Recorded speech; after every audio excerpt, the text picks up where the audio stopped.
Saturday afternoon in the city, and the 7 train leads to Citi Field. The Mets pulled one out last night. Talk about your game time intensity. Like a cat. Ready to go with the eye black and everything. Check your scorecard because the lineup has changed today. At Citi Field in New York, the New York Mets play the Kansas City Royals. And a pleasant good afternoon, everybody, and welcome to Citi Field. Gary Cohen, Keith Hernandez with you today as the Mets play the middle game of their weekend series against Kansas City. Mets won last night 4-2 on a walk-off home run in the 11th inning by Eric Young. But, the big but, David Wright, the captain, is on the disabled list. He suffered a hamstring injury last night. Don't know exactly how long he'll be out, but it'll be at least the 15 days. Well, obviously, this is a big blow for the Mets. He's so important to this lineup. He is the captain. He's the big guy in the lineup there. Looks like a high hamstring pull right there. I can tell you from my experience, I was out 3 weeks, and it came back in 3 weeks, and it wasn't long enough. I'm more thinking in terms of a month. What it does for this lineup, well, Marlon Byrd has been the guy leading this team in RBIs, primarily because he's been hitting behind David. Not that he hasn't given David protection, but they've opted to pitch to Marlon, and Marlon has been terrific. Now it's much more burden on Marlon to pick up the slack from David and Daniel Murphy, who's hitting behind Marlon. I think you're going to see that now. Murphy's hitting 5th again for the 2nd straight day to give a left-handed bat behind Marlon Byrd. So all in all, it's just a real bad break. You don't only lose the bat of David Wright, but you lose his glove too. It always gets in the back burner. You don't think of it defensively. Turner's going to be playing a 3rd today, but it looks like Murphy's going to be the guy that's going to be playing 3rd as long as most of the time when David's out, and we don't know. It could be 3 weeks to a month. So they also lose David's leadership, and on this particular ball club, David is such a big part of the lineup. There are other teams that can better absorb his loss. Like 2 years ago when he went on the disabled list for 2 months with the back injury, the Mets had Carlos Beltran in the middle of their lineup, and that made a big difference. They were able to keep their heads above water. Well, this lineup doesn't have the depth of those teams back in the mid 2000s. So it's a big blow for this club. There's no question. You got to wonder. Lucas Duda hit a home run yesterday. Are they going to call Lucas Duda up? Baxter's here right now. He's been the guy that they called up. They could put Duda in back in left field and move Eric Young to second base. Today it's Jeremy Hefner to make the start. He was supposed to pitch tomorrow, but Carlos Torres was forced into relief last night, so Hefner gets moved up a day. Well, it's his 4th start since the All-Star break. He's 0-2, and he has struggled. His last outing was a rough one out down in Miami. He's looking to kind of get back on the track, get a little more velocity, a little more sharpness in his breaking ball. And former Met and veteran left-hander Bruce Chen returns to Flushing to pitch against the Mets. Well, Bruce Chen now is 36 years of age. I remember him pitching for the Mets. His career against the Mets is 1-1 in 5 starts. He started out in the bullpen. This is his 4th start of the season. And he's been pitching very, very well for the Royals since they put him in the rotation. Mets and Royals from Citi Field. All the action coming your way on SNY.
team, the Lexus RX. By State Farm, today's State Farm agent of the day is John Garfinkel of Brooklyn. Contact John's office at johngarfinkel.com. By Wise Snacks, visit sny.tv/wise to find the Fan Slam Street Team for prizes. By Audi, truth in engineering. And by eBay Now. eBay Now brings you same-day delivery from local stores for just $5 per order.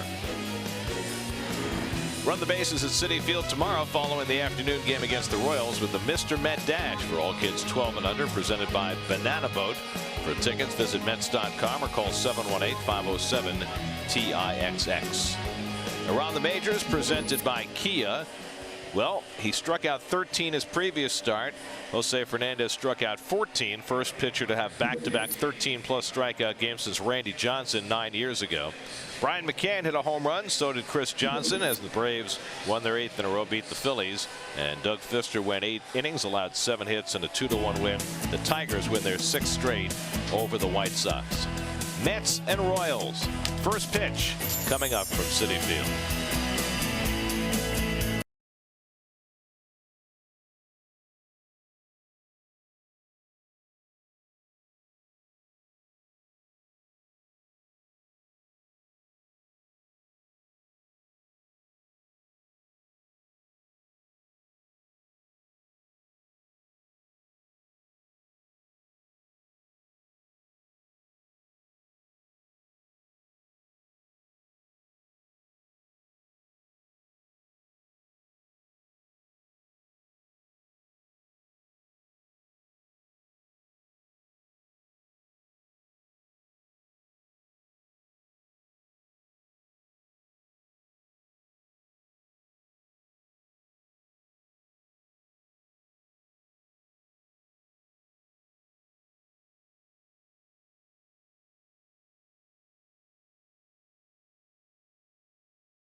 Right field. Back goes Johnson near the wall. It's out of here! Eric Young wins the game with his first home run as a New York Met. A walk-off 2-run homer in the bottom of the 11th, and the Mets win it 4-2. Seems like mere hours ago that Eric Young ended the night here at Citi Field, and right back at it this afternoon. Your Hyundai starting lineup for the Kansas City Royals. Well, surprise, surprise, Ned Yost decided after watching his offense manage just 6 hits last night that he needed his big bat Billy Butler in the lineup, and so he will shoehorn him in and move Eric Hosmer to right field for the first time this year. And there's Hefner's numbers on the year, trying to right the ship. Had a strong finish in the first half. Just really struggling his first 3 starts out of the gate from the All-Star break. Lorenzo Cain leads off, the speedy center fielder, as the game begins in the rain. And Hefner misses low and inside with a fastball for ball 1. Cain came off the bench last night and participated in the Royals rally from behind. They were down 2-0 going to the 8th, but he drew a leadoff walk in the 8th and scored a run, and then drove in the tying run with a sac fly in the 9th. And Hefner gets his first strike, 1-1. And Wow. Kane already complaining with Jeff Nelson, the home plate umpire, about that call. Eric Hosmer on deck, and then Billy Butler for the Royals, who had a 9-game winning streak, stopped with the Mets' 11-inning win last night.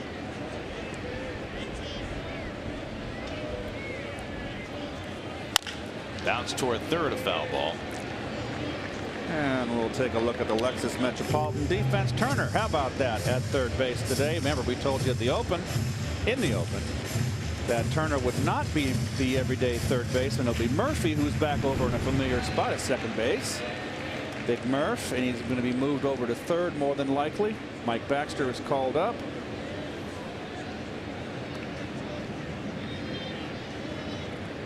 Got Josh Satin over at first base today with the left-hander Chen on the hill.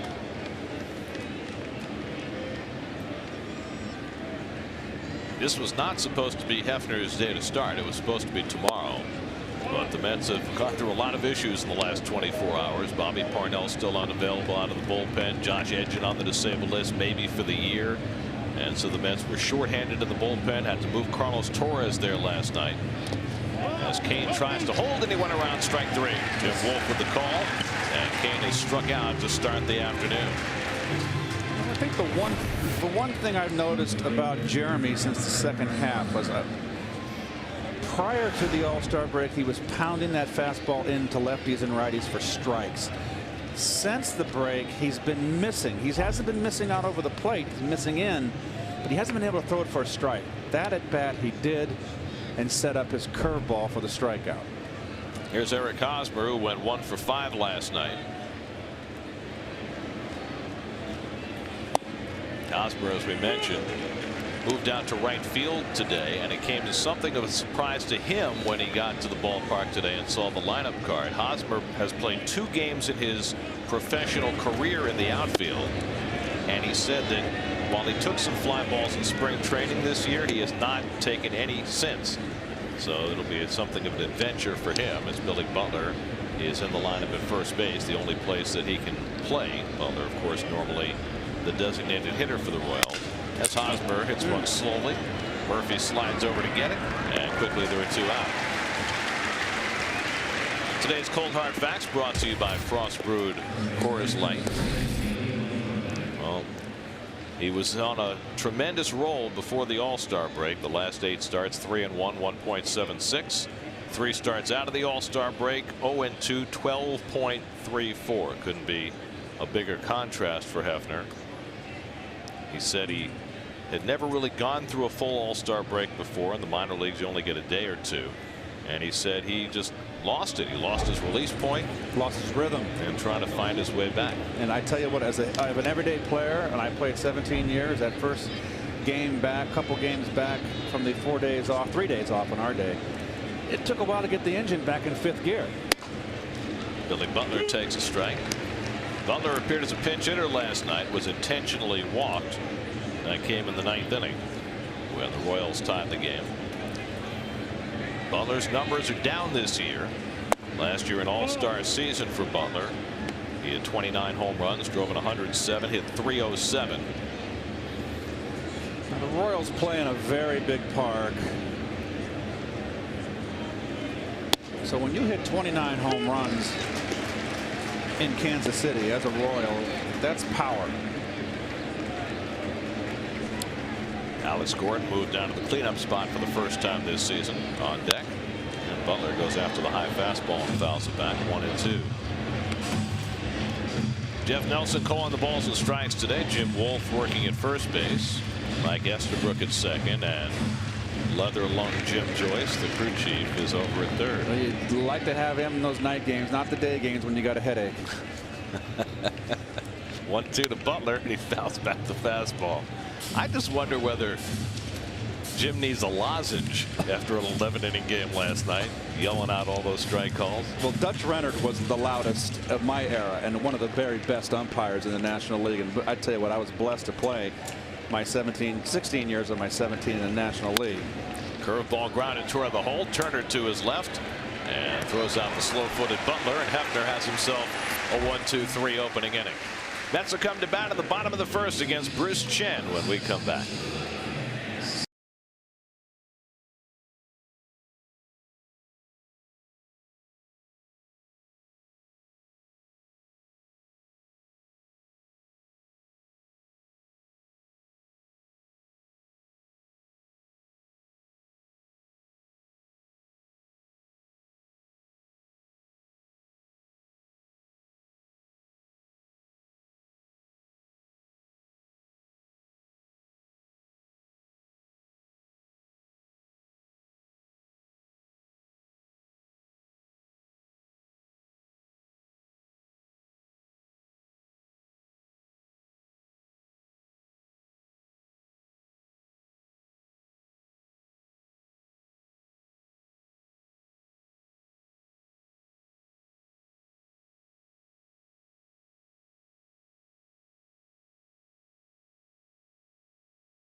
The tarp was on the field before the game, and it's still raining. We started on time, but the consequence of a wet field is this: you may slip. Watch the back foot.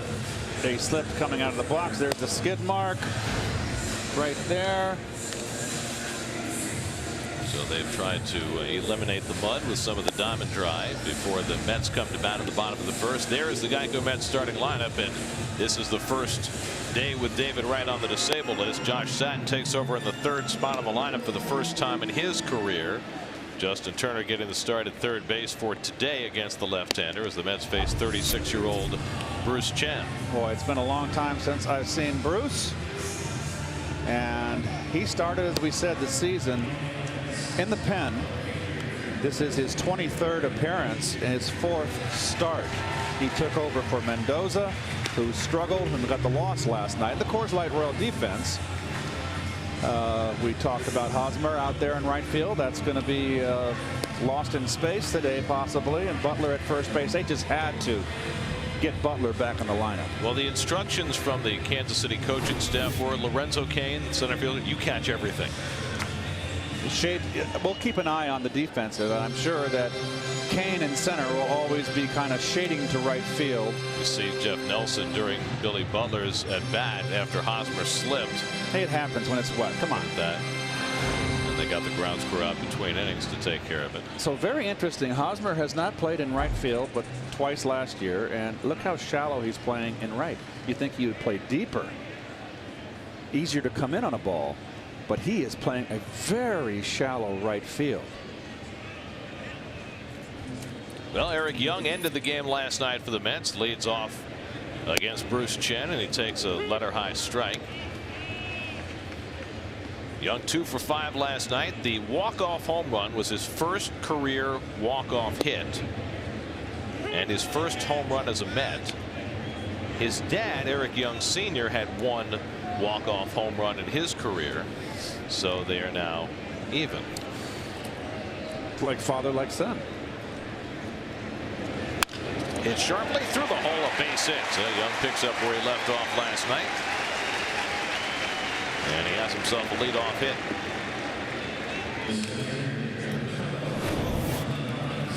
Better right-hand hitter, a little cutter, not in enough. Nicely turned on. So the Mets get the leadoff man on, and you know Chen is a lefty who doesn't hold runners very well, but with the wet track it'll be interesting to see whether Young can get enough traction to steal a base. Check out this defense, Gary. I'm sorry to interrupt. I just have to mention this. This is Lagares up, who goes into right center field with power, and Hosmer playing him like a pin hitter. Lagares 1 for 4 last night, takes a strike. And center field, Kane very shallow. Wow. Well, the Royals normally are one of the better defensive clubs in baseball, but they certainly have weakened their defense by putting Butler at first and Hosmer in right. They also don't have their #1 catcher in there today, Salvador Perez. George Gutierrez, the backup, is catching today, so not quite the Gold Glove caliber unit that Ned Yost usually sends out. He's going more for offense today. Lagares at 273, and there's Chen's move to first. It's good to see Ned Yost back managing. I know he had a rough run in Milwaukee. It left a lot of bad blood and got a second chance here. He did awfully well his first few years Yes. in Milwaukee, but in his 6th season he lost that job 2 weeks before the Brewers went to the playoffs that year. Remember, Jerry Royster took over the job the last couple of weeks. Good memory, Gary. That's the 2008 when the Brewers beat the Mets out for that wild card spot in the end. They had CC Sabathia, who had come over that summer and did such an unbelievable job for them down the stretch. You have got, let me tell you something. You should be with the CIA looking up documents. You're like a... No, but CIA keeps secrets. I'm sharing. There's the 1-2. Got a long fly ball to center, but Kane has plenty of room out there. And makes the catch, tagging it first is Young, but he'll stay put. And that's the first out. And you can end up in trouble these days for sharing secrets. Well, if I'm around another 10 years, and we're around together another 10 years, and you're my age, I want to see if you're just as sharp. I'm betting on you being You're not just as 10 sharp. years older than me. How old are you now? I'm 55. Oh, I'm only 5 years older than you. Yeah. Well, we'll see in 5 you look years. 5 years younger. So 60 is the tipping point. You know, you start slipping. Young at first and 1 out. Josh Satin, the batter. Satin, after his very hot start, 0 for his last 10, is averaging .302 for the year. And he takes a strike from Chen. And you can see Chen is not a hard thrower. I find it hard to believe he's throwing 82, 83, 84. But when you're a left-hander and a soft tosser, if you got a good off-speed pitch, you can get away with a whole lot. Well, Chen is something of an anomaly because he's a soft tossing pitcher who has worked for most of his career up in the strike zone, kind of like a left-handed Chris Young. He's always been a fly ball pitcher, and when he's off by a little bit, he'll give up his share of home runs. He's kicked around to 10 different major league teams since he began his career with the Braves back in 1998. Now in his 5th year with the Royals. Grew up, born and raised in Panama. His grandparents came from China to Panama, as did many Chinese nationals, to work on the Panama Canal, and that's how his family wound up in Panama. And spending a lot of time working on Eric Young at first base.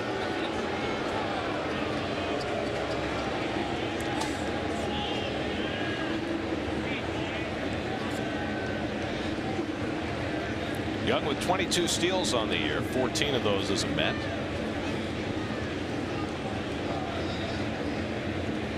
And Satin takes the cutter for a strike, and it's 0-2. Satin's playing time has diminished. Mets getting a lot of right-handers lately. Of note, Ike Davis had a nice night at the plate last night. Ike went 3 for 3 last night. And looked like he had put the Mets in position to win the game in the 9th inning with a leadoff double. But the Mets couldn't convert then or in the 10th when they had a similar chance. But finally Young won it for them with his 11th inning home run. 1-2 to Satin. And he pops one up in foul ground. Butler over toward the dugout, but that's out of play. Well, the giveaway today, 1973 playing cards. Cool. In honor of the 40th anniversary of those unlikely National League champions, a Met team that was in last place on August 30th and rallied to win the National League East and then upset the Reds in the League Championship Series and took the A's to the 7th game before succumbing. Oh, there you go. Big Matlack. 1-2 taken inside. John Matlock had a very hard slider, but it was on the flat side, and he threw hard too. Seaver, that pitcher, Seaver, he's ready to drop and drive, and Tug really getting down low. All those Met pitchers, and Kuzman, they all got down low and dragged their back knee on the mound, the dirt. They always had dirt marks on their back leg, their back knee. Wasn't much respite for hitters when you came in those days and played a 3-game series against the Mets.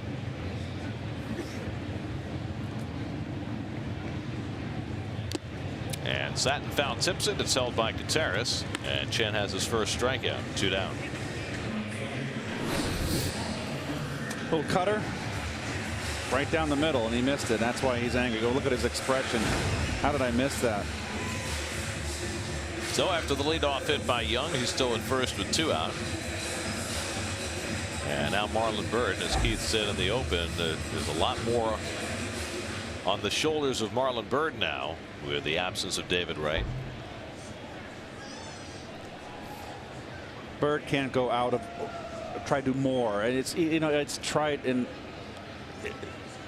you just can only do what you can do. You can't hit an 8-run home run. Just stay within yourself. Do what you're doing. Ralph Kiner, I thought, playing for all those bad Pirate teams, and what did Ralph say? He had to take his walks. You can't go out of the strike zone and try to do too much. Byrd 17 home runs, leads the team with 60 RBIs, and fouls off the fastball from Chen. 87, the hardest pitch Chen has thrown to this point, and that's about where he'll top out. This is the 108th game for the Mets. So what they got around? That means 2/3 complete after today. How many left? 54. 54. 60 RBIs. Marlon's got a chance, a good shot to drive in 90. That'd be a heck of a year. 90 is good. It's back to normal now. When the steroid era, 90 became like driving in 70. 90 runs is a very productive year. Well, especially for a team that has had trouble getting runners on base for most of the season. 2-1 to Byrd, and he pulls one, foul. Jim Joyce, the one's got turned around. He did get turned around. Looked like a matador. But he saw it.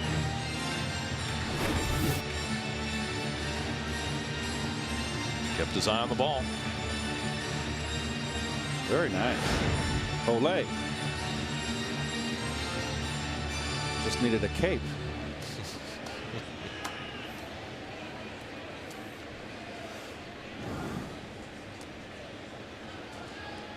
Two and two to Byrd with Young at first and 2 out.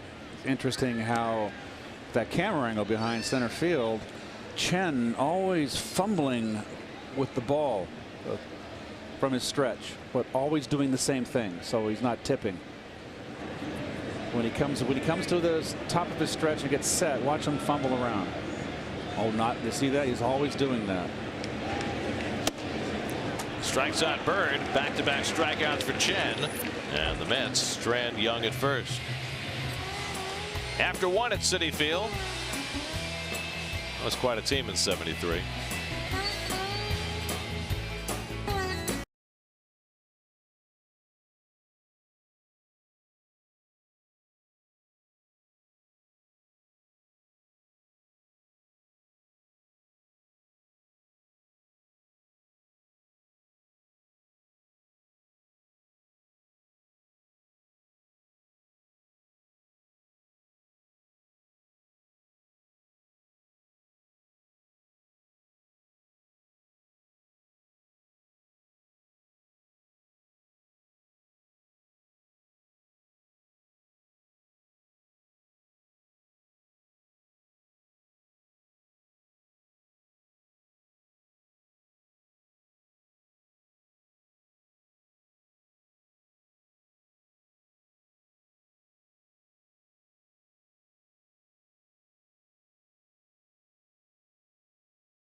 This is your #1 mobile app for live baseball.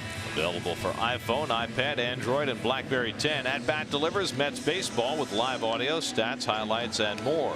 Text At Bat to 31826 or visit Mets.com for details.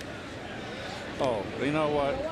You got to be treat your bat a little better. That's pine tar, and that's that.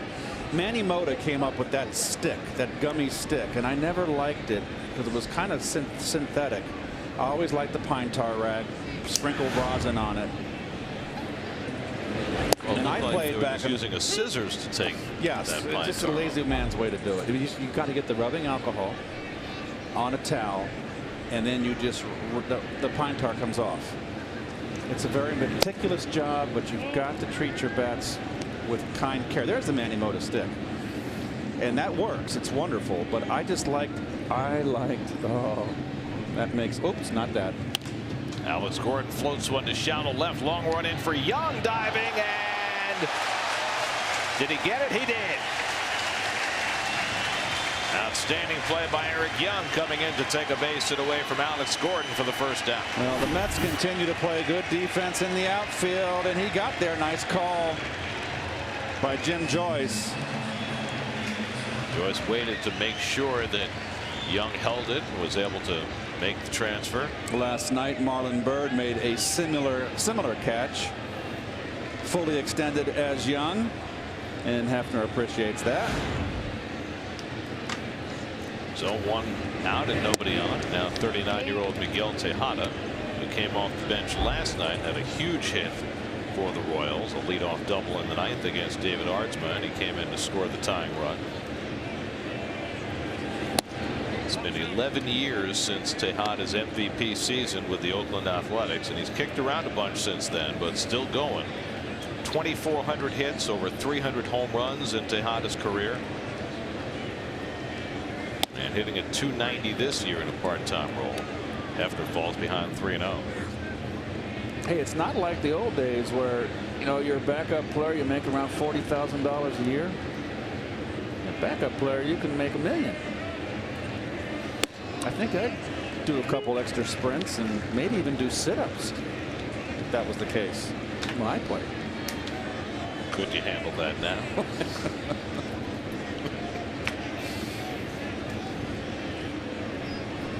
Hefner walked 5 in his last start, a career high. Falling behind Tejada 3-0, works it back to 3-2. Mike Moustakas, the third baseman, next. There you see the career numbers on Tejada, 1,300 RBIs in his career. In a couple of years, over 130 RBIs in Oakland. He was the all-star shortstop for the American League quite a few years.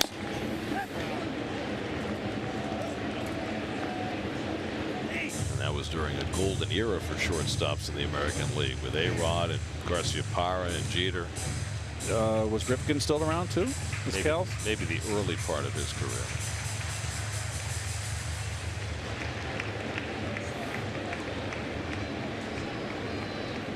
One out and nobody on. 3-2 to Tejada.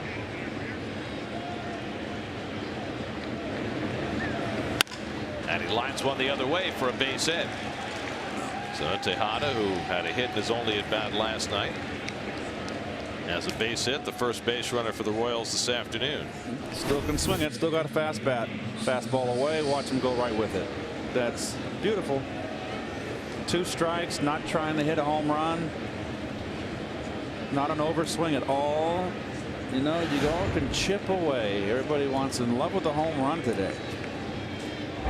So 1 out and 1 on. Here's Mike Moustakas, who went 0 for 5 last night. Had been swinging the bat well since the All-Star break, but like most of the Royals, had a rough night with the bat last night. Moustakas swings a lot like the left-hand hitting catcher for the Arizona Diamondbacks. Miguel Montero. Yes, got that open stance, looking for something middle in and lift swing. Alcides Escobar, the shortstop, is on deck. I would say Moustakas is a little bigger guy than Montero. Oh yes, but Montero is very strong for a stocky guy. After missing with a changeup, and it's 1-1.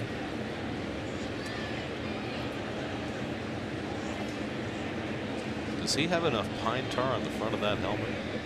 You got to clean your helmet too, I'll tell you that.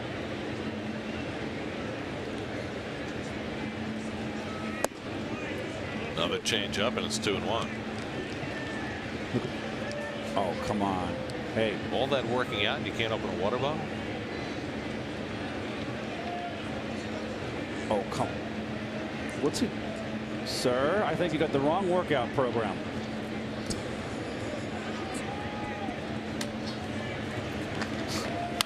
Hit hard, just foul. That's almost like a gag, right? Jeez. Are you kidding? He's still after it? He ought to ask for help. Come on, give it to buddy. Oh, no, what I'd love if one of the ladies did it and just popped it open. That would be a classic. Women work out too. Yeah, of course they do. It's the 2-2. And Moustakas down swinging. Good slider by Hefner to get him. 2 down. Second strikeout for Jeremy. Best breaking ball Jeremy's thrown in this young part of this ball game. Good slider. Excellent. Fish for biting. So 2 out. Tejada still at first, and here's Alcides Escobar. 0 for 4 last night. He's really struggled lately. 1 for his last 23. The Royals as a team, 12th in the American League in runs scored, dead last in home runs. They steal bases. They hit with runners in scoring position. They put the ball in play. They don't strike out much. But it's a team that's been very reliant on their pitching because their offense is a bit of a pop gun. They don't walk, which is not shown on that graphic. We only have so much space on your screens at home, so we try to give you the essentials. They don't walk, and they don't strike out. It's good of you to pare it down to a manageable number of numbers. Escobar trying to bunt for a hit. That's not a very good play with the 8-hitter on deck and 2 out. David Wright back from his MRI this morning, which revealed a strained hamstring. Mets have not given any kind of timetable as to when he might be expected back, but you know, as Keith mentioned earlier, hamstrings tend to have a pretty normal shelf life.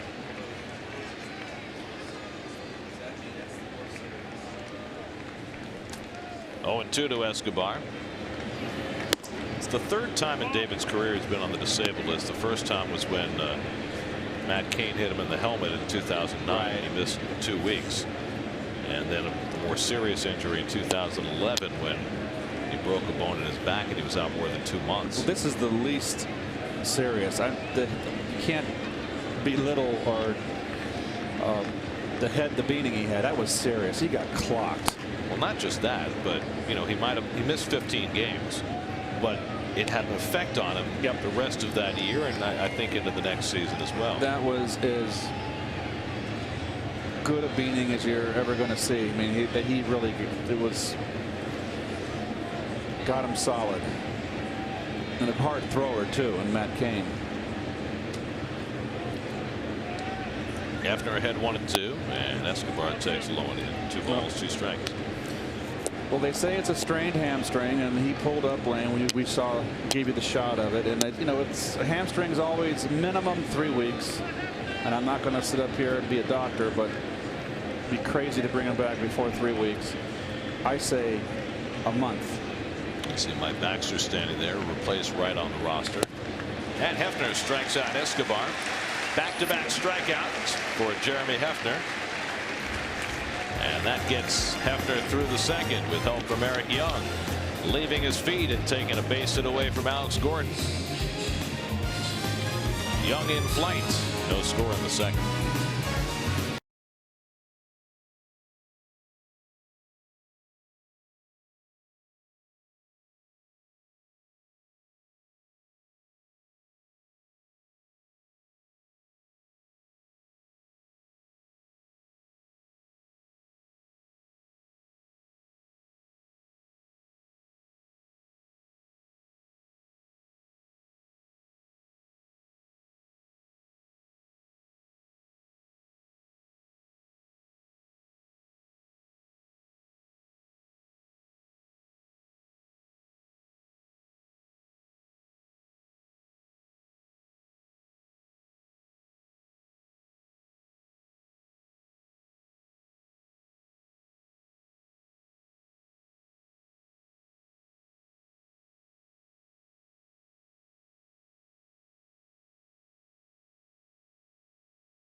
Smith and Mark Sanchez's thoughts on the competition, plus all the latest news as the Jets gear up for the 2013 season on Jets Nation Inside Camp, Sunday at 7 on SNY.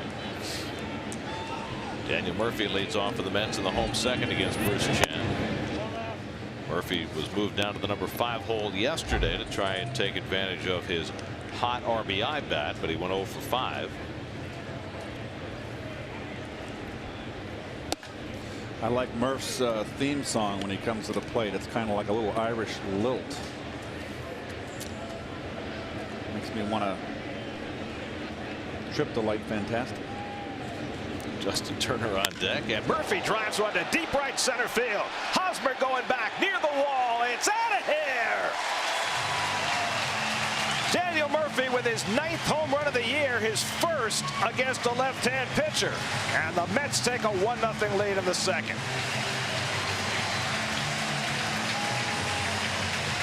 For Murph, that's his 149th at bat against the lefty this year, and the first one he's hit out of the ballpark.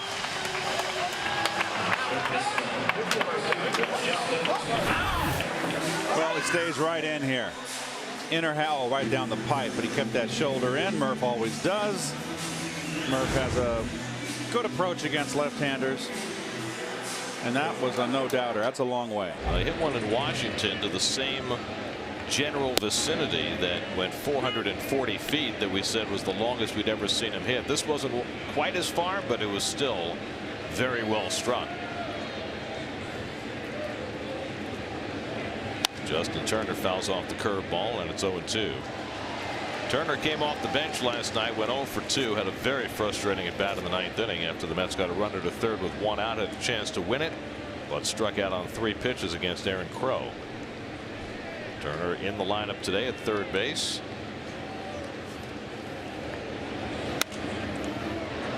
Well, Aaron Crow was most impressive last night out of the bullpen, and you know what? You face a guy you've never seen before, and he's got a curveball or a slider like that. That just the element of surprise plus wicked breaking stuff. Trouble. He took care of Turner in short order, and you just don't see that happen to Turner very often. Well, in that inning, Crow gave up a leadoff double to Mike Davis on a fastball, and after that, it was all breaking stuff the rest of the inning. And he was impressive. He only threw 1 curveball for a strike here, and the best at bat off of Crow was ironically by the young rookie Lagares. Lagares had a very nice at bat against him. He eventually grounded out to second base, but he battled him. And Turner gets from 0-2 to 3-2. By the way, Murphy's last home run against the lefty 361 days ago. He had one off Wade LeBlanc last August 7th. Always talking the hitting, talk about the shoulder staying in, not dipping. Okay, well, Murph loves this. Murph. He likes to talk hitting. He does. He gets too, well, you know, it's good. He's a perfectionist. Hefner looking for some pointers. He's looking for his first hit of the year. Turner stays alive. Hefner's going, I may have to face this guy. I better pay attention. That's what Rusty told me. Rusty told me when I came over, never talk to anybody about where you like the ball, where you don't, because you know what? You could be traded. They're going to be traded for sure. You don't want to give the enemy any intelligence. So you're saying that on your own team, the pitchers are the enemy, or well, the potential enemy? It could be your everyday players. People get traded, and I'd never thought of it before. You know, leave it to Rusty, right? Rusty could have been a good spy. He was a good spy. 10th pitch of the at bat to Turner, and he drives one down the left field line, and that'll settle in the corner. 1 hop to the wall. Turner heads for second. Gordon's got a good arm. Turner slides in, and he's out. Well, the Gold Glove, Alex Gordon, throws out Turner, trying to stretch a single into a double. That's a heck of a play and throw here. I just wonder, Turner get out of the box slow. Played it right off the wall nicely. bare hand, two-hopper. I thought he got it. I thought he got in. Let's see. Tejada gets the tag down. He's safe. And he looked like he missed him. Yes, he did. It was a bad tag. Poor tag. Mike Estabrook, the second base umpire, calls turnaround. So that's the first out of the inning, but back-to-back hits for the Mets to start this second. Now Anthony Recker, the batter. Well, we'll take a look. It's a phantom tag. Safe. Umpire in great position right there. Estabrook. Had to be a perfect throw to get him, Gary. Now Gordon, who began his career as a third baseman, has become a wonderful left fielder. Two-time Gold Glover. Played that ball barehanded coming off the wall. And Recker goes down on strikes. Third strikeout for Chen. 2 out in the inning. Here's Turner going home to second. Oh, he knows it's a double. He knows for sure it's not a home run. I think he was shocked when he looked up and came around first and saw Gordon throwing that ball in and had to try and throw it into another gear. And just a great play by Gordon. It was a terrific play. The fact that he barehanded it too. So kudos to the left fielder, the Gold Glove left fielder. That graphic was a little misleading. Of course, Frank White was not an outfielder. He was a tremendous second baseman for the Royals.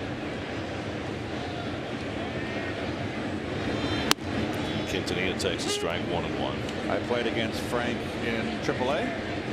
He was with the Omaha Royals then in the AAA American Association back in the early 70s. Hello, welcome to Citi Field. Nice to have you here. Fly ball left field. Gordon right there. Comes on to get it. Side retired. But the Mets grab the lead. Daniel Murphy with a leadoff home run. His 9th home run of the season. Mets got on fast with a right home run last night. They do the same with a Murphy home run today. 1-0 New York as we go to the third.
The only Royal to finish the season, 30 home runs, 100 RBIs, 25 stolen bases. Well, I've got that. I think I got it too. I mean, it's got to be, right? Yeah. Can't be Willie Mays Aikens. He wasn't a stolen base guy. John Mayberry was not. It's got to be a guy who later played for the Mets. Here's George Gutierrez leading off, and he takes a strike, right? Yep. Gutierrez, the backup catcher, former Milwaukee Brewer, hitting 164 in 61 at bats, but 4 home runs. Especially dangerous against right-handed pitching, and he'll work a walk as well. Bruce Chen on deck, and then Lorenzo Cain. Jeremy Hefner given a 1-0 lead on the Murphy home run.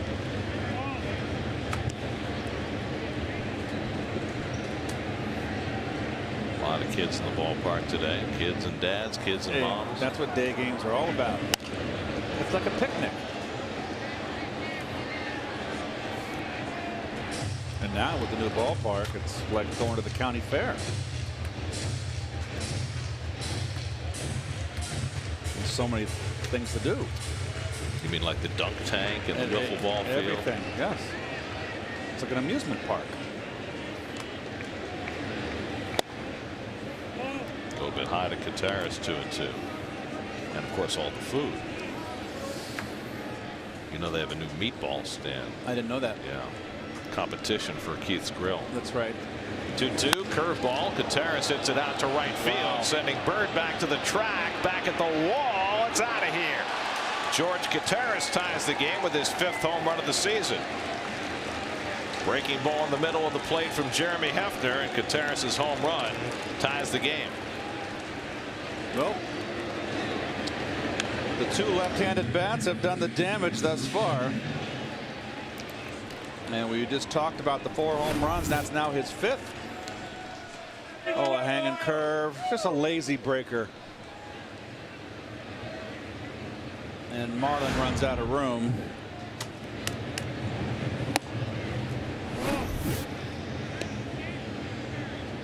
If only he really could fly. And I don't think Will Chamberlain had a shot at that. Bruce Chen's first plate appearance of the season.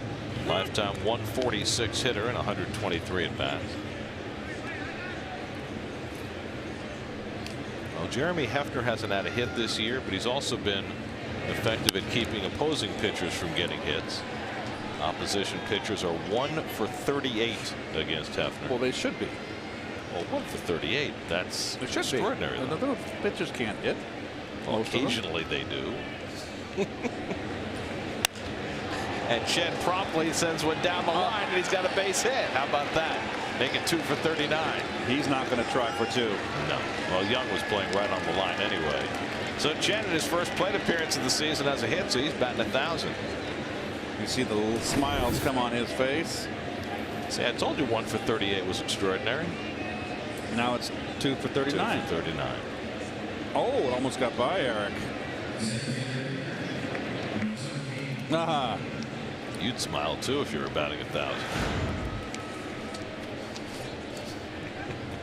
I'd smile when I was batting 300. Here's Lorenzo Cain, who struck out leading off the game.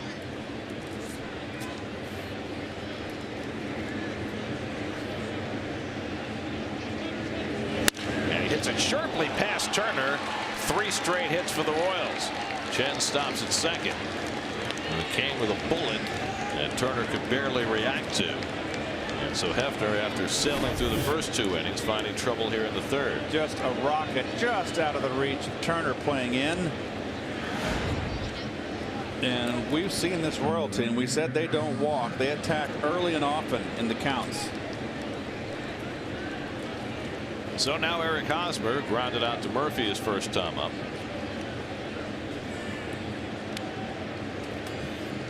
Chen, the pitcher, at second, and Cain, who can run like the wind, is at first. So Hefner finds trouble here in the 3rd, trying to turn his second half of the season around. And he gets a strike to Hosmer on the inside.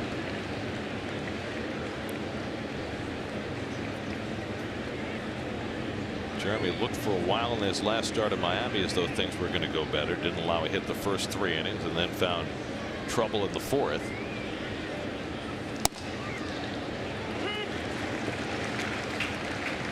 His last start not nearly as abbreviated as his first 2 starts out of the All-Star break, but nonetheless not a good one for him. He was mostly bemoaning the 5 walks he gave up against the Marlins. Said he'd never done that in his life anywhere. Low and inside to Hosmer with a slider, 1-2. By the way, Hefner was supposed to start tomorrow, and Wheeler was supposed to start Tuesday. So with Torres going to the bullpen last night, Hefner today, and Wheeler tomorrow. It was not a spur of the moment decision during the game last night for Terry Collins to put Torres back in the bullpen. Even though they didn't announce it publicly, he had made that decision early yesterday, and he had told all the pitchers. So Hefner knew early yesterday afternoon that he was going to pitch today. Wheeler knew he was going to pitch tomorrow, so it didn't come as a shock in the middle of the game last night. Well, I think they made the decision with the off day Monday that they could go a spin through on 5. And once they knew Parnell wasn't available last night, that's Correct. when they made that call. They just didn't bother telling anybody, which was probably the proper thing to do. So the off day is, you never like injuries, but the off day was fortuitous. So now Wheeler was going to have 2 extra days of rest, so tomorrow he'll pitch on his regular day, as Hefner is today. Mejia and Harvey will each get an extra day of rest, pitching Tuesday and Wednesday. Pop-up, shallow center field. On comes Lagares, and he can't make the catch. It breaks off his glove, and the bases are loaded. Well, Lagares with a nice effort, but it falls in. 3 straight singles after the home run by Kataris. Hosmer with a bloop, and the bases are loaded. Just off the tip of his glove. He felt, maybe, I'm sure he's a little angry that he probably maybe could have dove to make the play. It's a tough play for the base runner right here. You don't want to ever get caught going back and forth.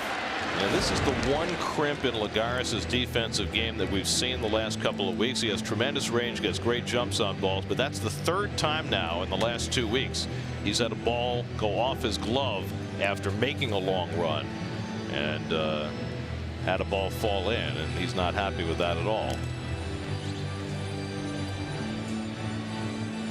It's almost a play where maybe you can dive.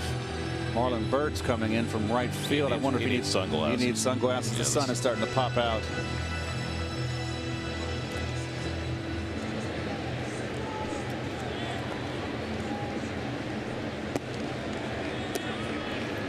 So there you go. That's where they belong. Nice view of the ballpark. Murphy just went in to get sunglasses too. He brought some out for Satin and Quintanilla, so everybody getting equipped. Lagares was the only guy who had sunglasses out there. I always wore the flip-flops even when it was overcast. So now Hefner has a huge jam to pitch out of. Bases loaded, nobody out. Tie game in the 3rd, and Billy Butler stepping in. Butler grounded out to 3rd base his first trip.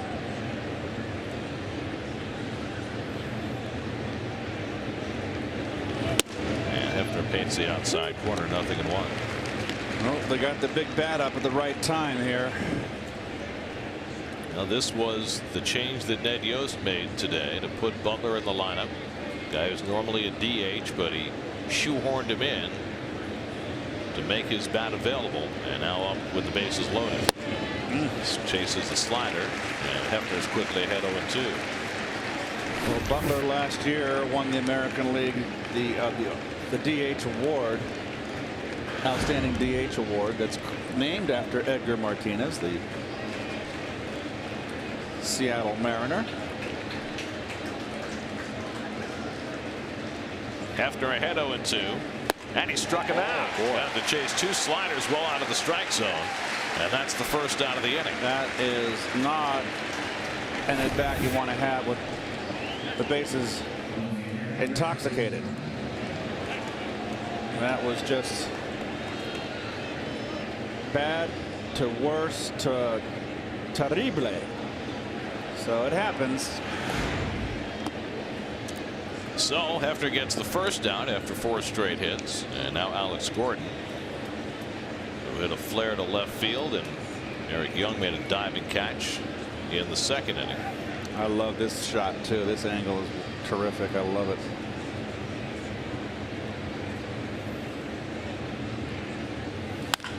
Gordon hits it to deep right field. Back goes Bird to the warning track, and at the fence he's got it. Tagging at 3rd, Chan. He'll come in to score. Gordon came close to a grand slam, settles for a sacrifice fly, and the Royals go in front 2-1. Well, let's see where he hit it. Fastball in, got under it a little bit too much. So that is a huge break right there. Well, Gordon put in the cleanup spot today for the first time this season. Trying to make like a cleanup hitter. And almost cleaned them all. Boy, just got under it there. He got hit it. Looked like he hit it good. On the fat of the bat. 54th RBI for Gordon. So now first and third and 2 out for Miguel Tejada, who took one the other way for a base hit his first time up.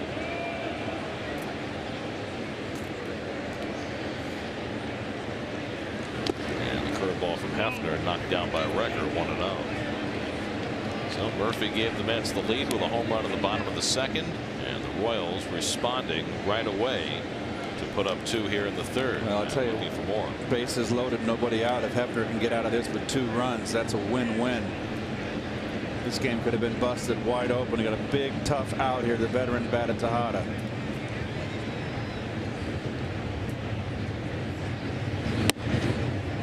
Slider for a strike, 1-1. The thing about Tejada during his heyday, we talked about how many hits he has. He won an MVP. He had 6 seasons in which he played 162 games. That's hard to do. Yep.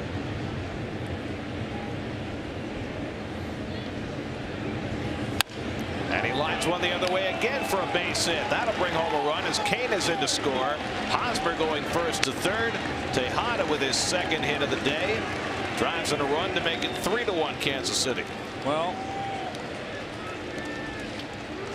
using all the field, no intention of hitting a home run here. Fastball inner half, inside outing. Nice short stroke.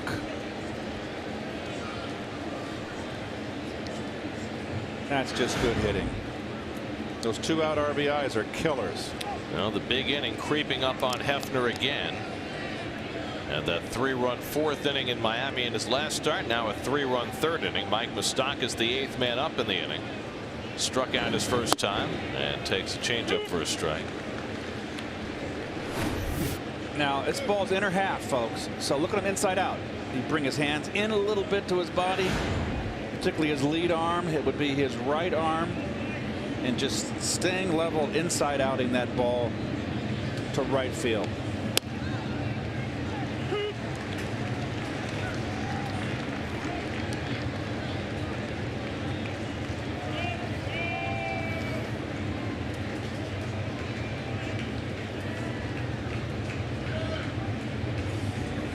Well, the Royals have managed only 6 hits all last night, have 6 hits already this afternoon. Moustakas goes down swinging, and that ends the inning.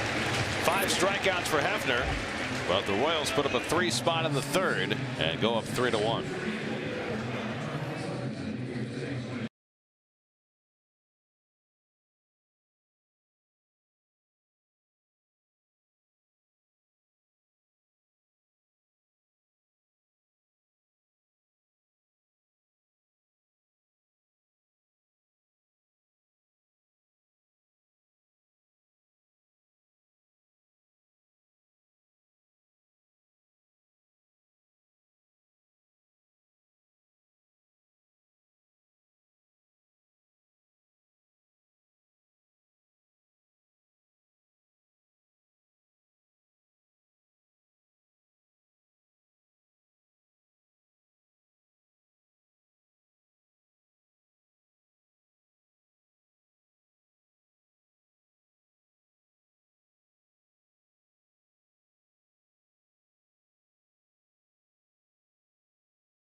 Lead as Jeremy Hefner had another rough inning, and that's been the norm for Hefner since the All-Star break. Now he'll get a turn at bat. Well, it was a matter of a fraction of an inch of really having a horrific inning with the grand slam, a potential grand slam that was caught by Bird in right field, the sacrifice fly from Alex Gordon. That close to being a grand slam. Hefner 0 for 30 to start the season.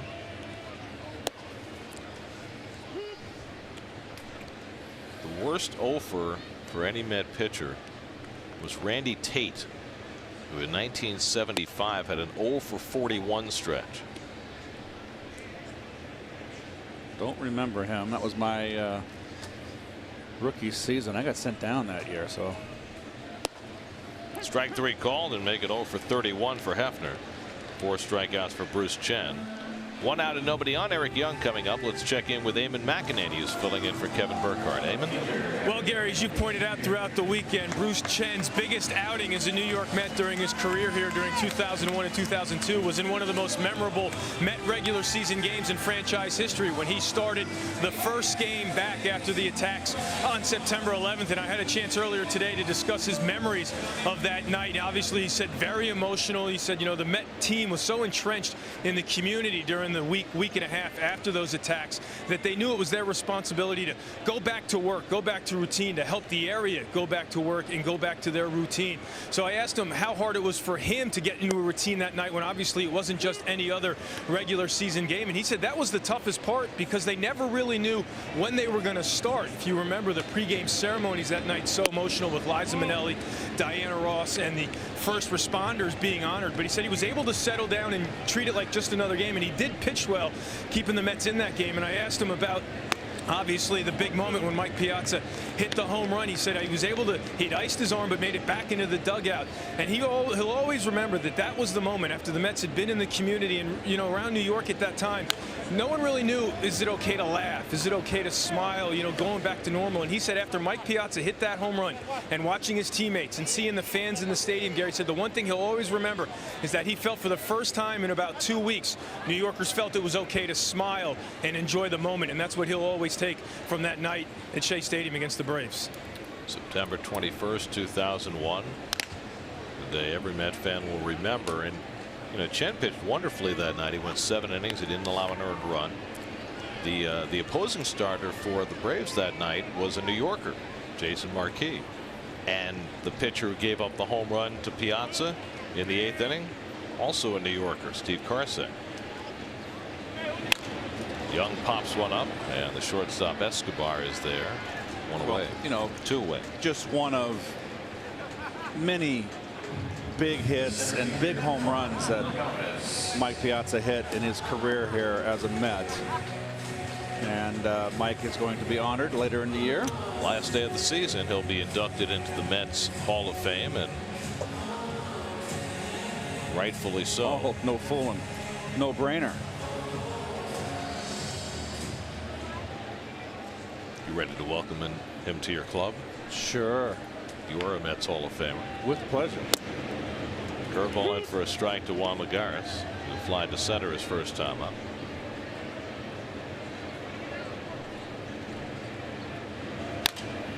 Another curveball, and fouls this one away.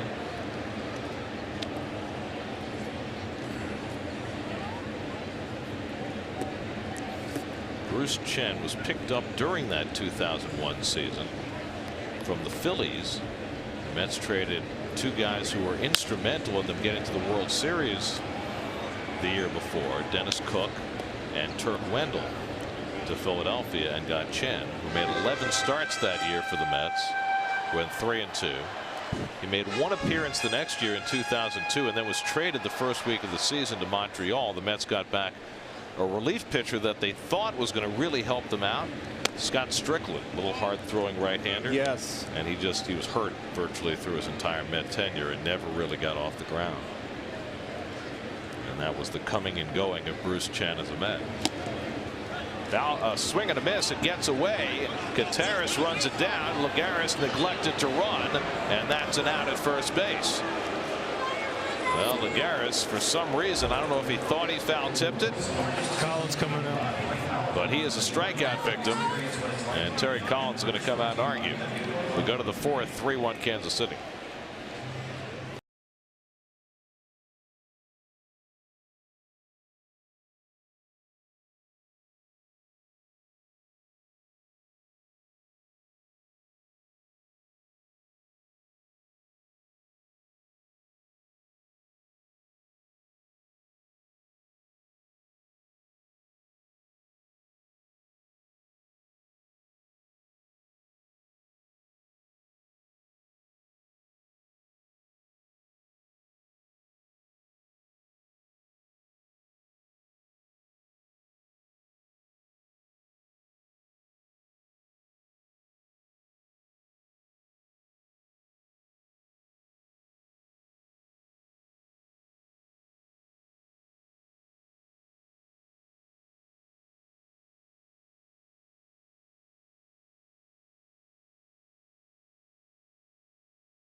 Fourth inning, Alcides Escobar leads off for Kansas City against Jeremy Hefner, who tries to bounce back after a rough third inning.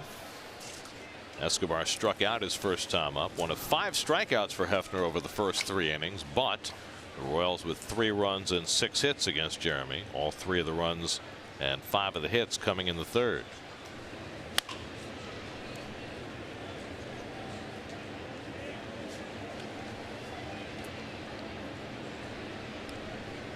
George Gutierrez, who homered to get this game tied in the last inning, is on deck, and then the pitcher Chen against Hefner, who threw 26 pitches in that third inning.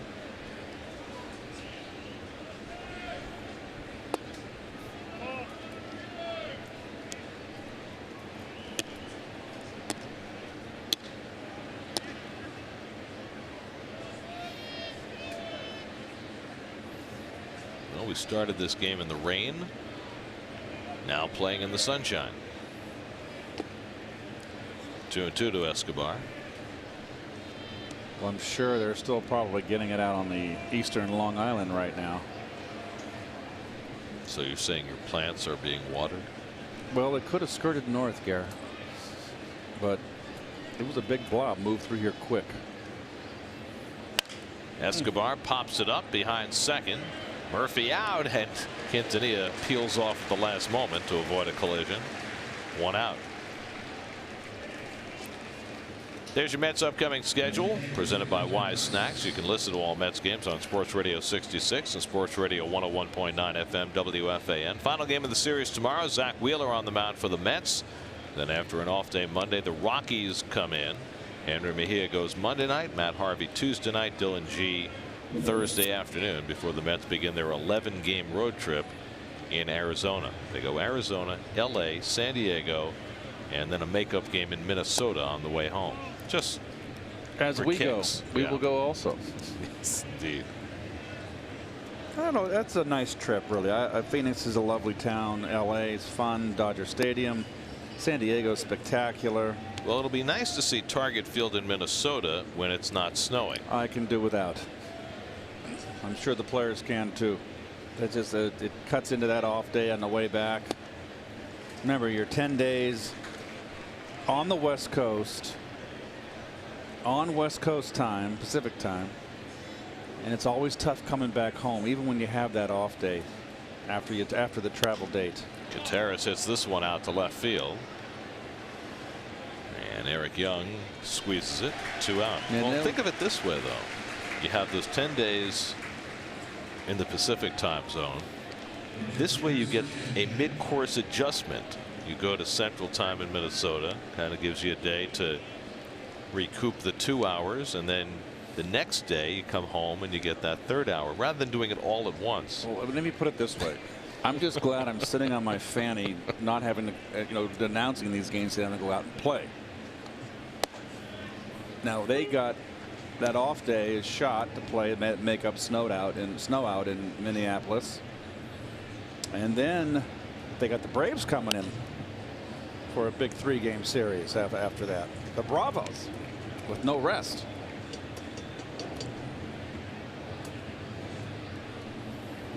The Royals are in a horrific midst of a bunch of games right now. Strike 3. 6 strikeouts for Hefner. He has a 1-2-3 inning in the 4th.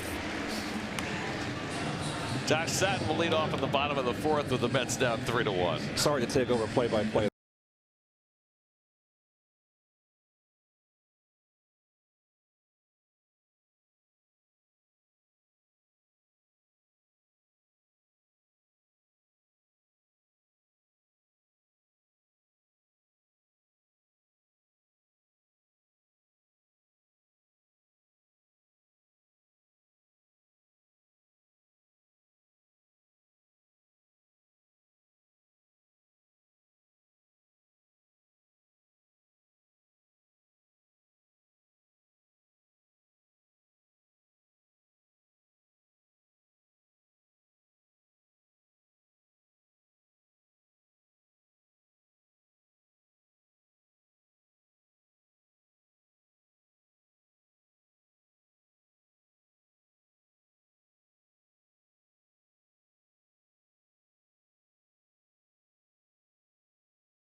To help a local youth baseball league win the SNY Play Ball Award presented by New York Community Bank. Vote for one of the 3 finalists that you think deserves the $5,000 grant the most. Visit Facebook and like SNY today. We go to the bottom of the 4th inning. The Mets will have 3, 4, and 5 in their batting order coming up against Bruce Chen. This is Chen's 4th start since coming out of the long relief role and into the rotation, and so far so good. His 3 starts before this one, 1-0 with a 1.50 ERA and a 115 batting average against. So Chen has really done a terrific job taking over that rotation spot for the Royals, as really has that entire Kansas City team. In fact, they are now #1 in the American League in staff ERA. Well, we saw the bullpen last night, even though it got a loss, and their weak link, Mendoza, got the loss. But Mendoza has good stuff too. He struggled this year. But those guys that came in yesterday, Herrera, Coleman, and Crow, my goodness, they were impressive. We didn't even see their closer, Greg Holland, who can also really bring it. Josh Satin struck out his first time up, his first ever game as a Major League #3 hitter.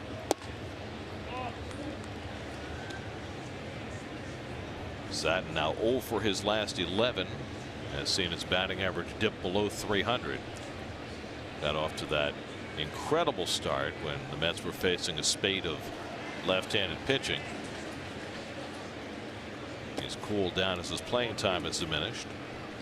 We'll see if he can pick it back up again now that he'll probably be playing some more with David Wright out of the lineup. How the Mets are going to configure things in David's absence is still an open question. Terry Collins has thrown out some ideas, but I think it's going to be a process they work on over the next few days. But one of Terry's thoughts was moving Daniel Murphy to third base, bringing Eric Young in to play second base, and perhaps that means an opening for Lucas Duda to return and go back to left field. Well, I think if Duda returns, and then Murph, I think, would hit third, then you'd hit Bird fourth, and then Duda fifth. I think that, you know, against right-hand pitching, I think Murphy certainly makes the most sense as the number 3 hitter. Well, that's what he proclaimed when he went to college. Was college coach.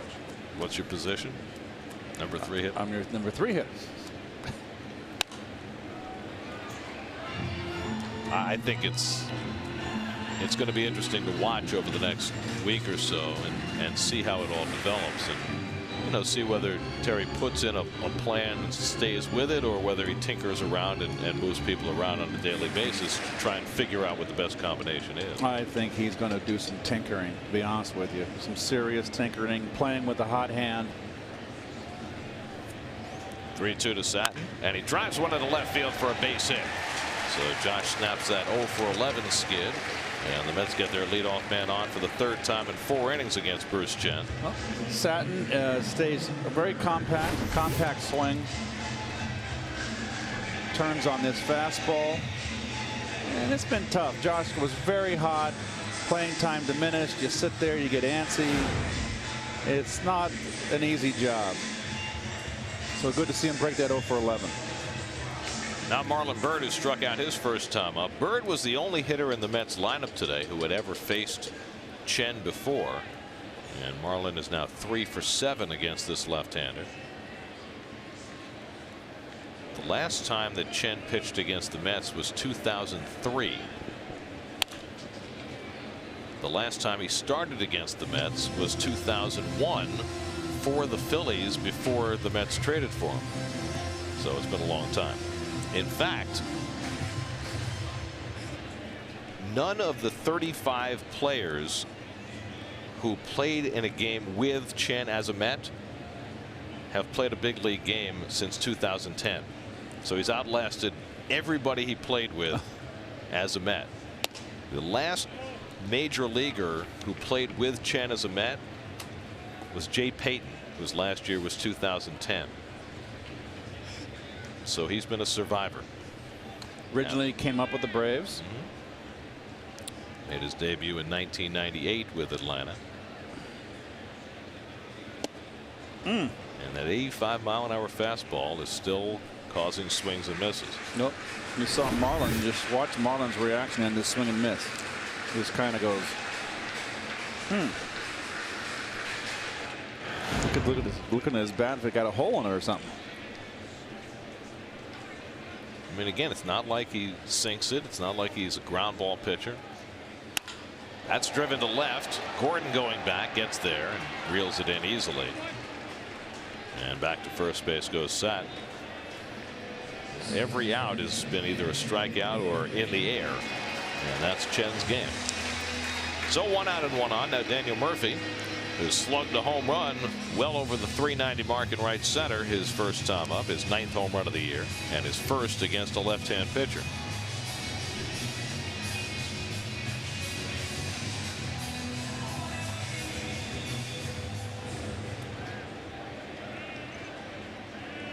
Murphy snapped an 0 for 10 with that home run. You see his numbers against lefties and righties. He's always been able to hit lefties. It's this one in the air to left, and Gordon eases over toward the line. And there are 2 out. And back to first Satin.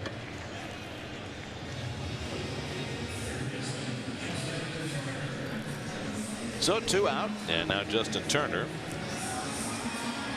who who had a long turn at bat against Chen in the second inning, drove one to left field that short hopped the wall. Thought for sure he had a double, but Gordon made a terrific play off the wall and threw him out at second base.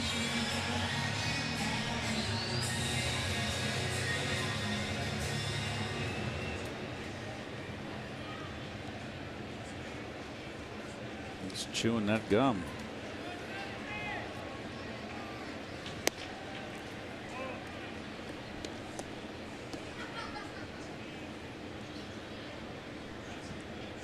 Anthony Recker would be next.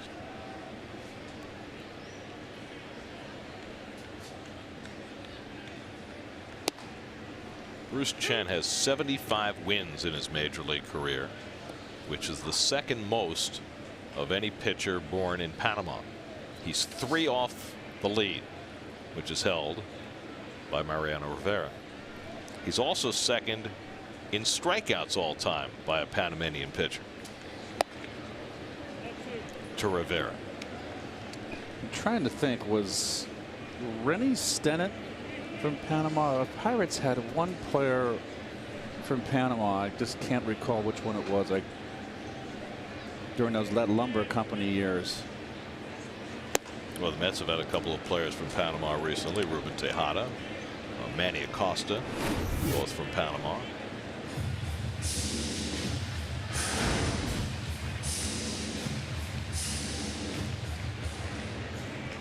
Satin at first with 2 down, 2-2 to Turner, who had a 10-pitch at bat his first time up. And he goes down swinging. That's strikeout number 6 for Chen. That's a new season high for Chen, and he's got himself a 3-1 lead after 4 at Citi Field.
Boy, I think it's going to start getting better around here.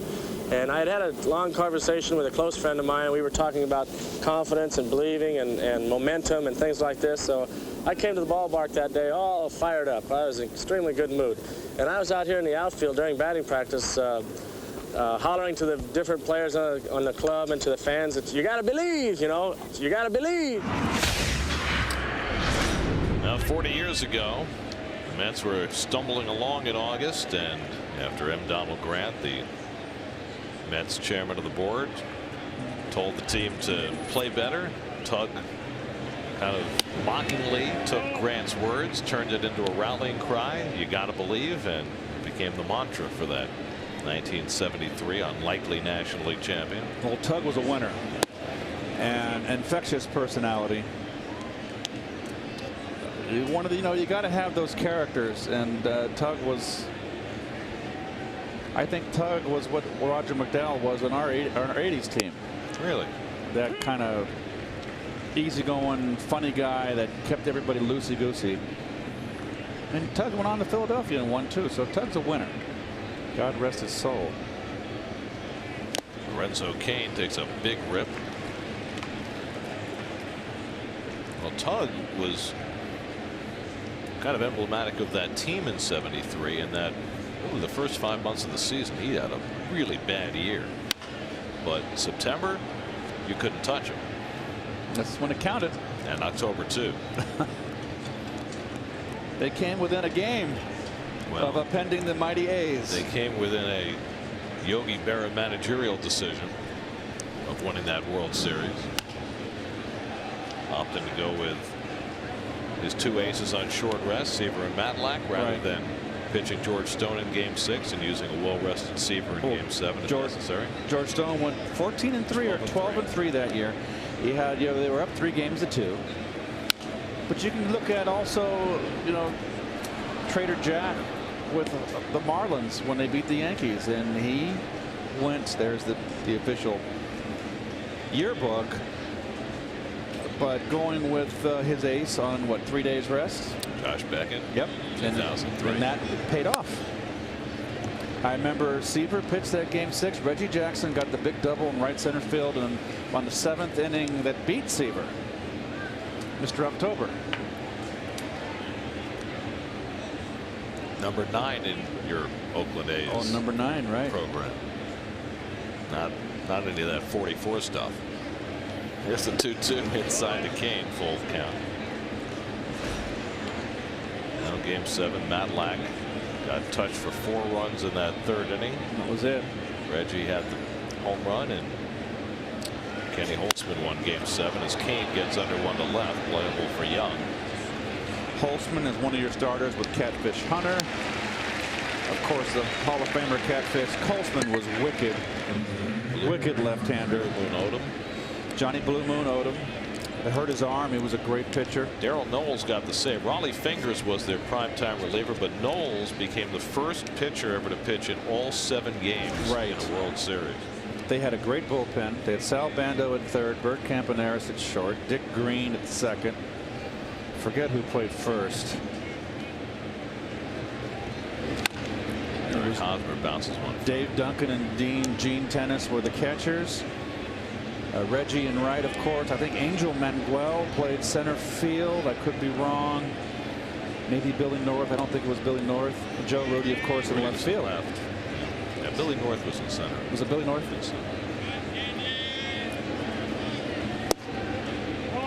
1-1 to Hosmer. With a pop fly signal that went off Lagares' glove for a base hit in the 3rd. Billy Butler on deck.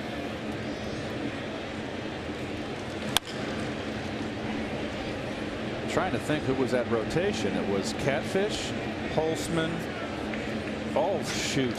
How can I forget? Vida Blue. That was his 2nd season. Jeez. 3rd season came in 71. Boy, that was just a heck of a ball club.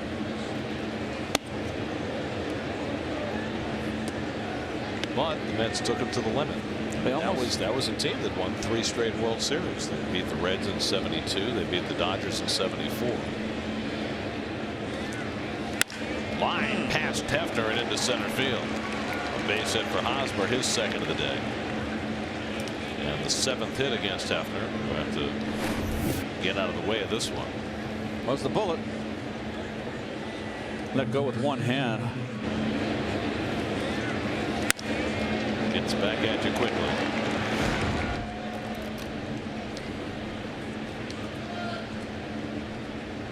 So 1 out and 1 on in the 5th. And now Billy Butler, who has struck out and grounded out 0 for 2. Came up with the bases loaded and nobody out in the 3rd, and chased a couple of sliders well out of the strike zone. We'll see if Hefner goes back to that.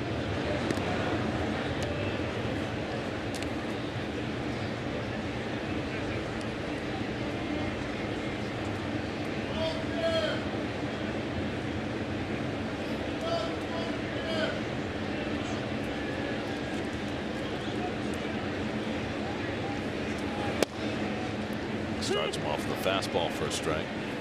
Well, there are your city probables for the final game of this series tomorrow. Zach Wheeler, coming off a fine performance his last time out in Miami, will go up against Irvin Santana.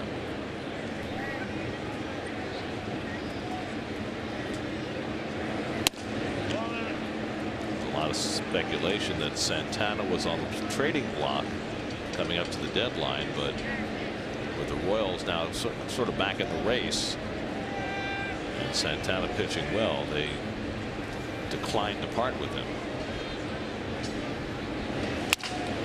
Double play ball. Quintanilla with the flip.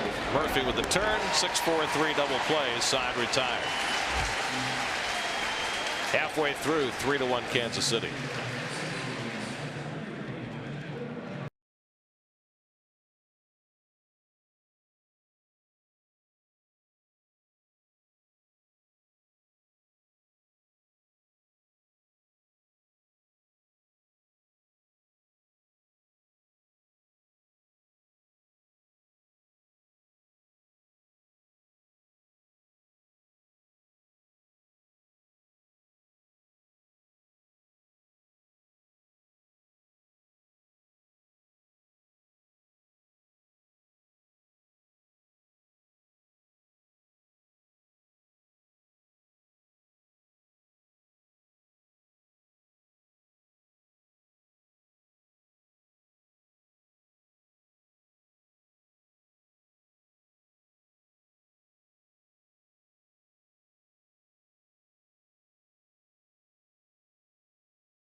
Look at the airplane coming in for a landing.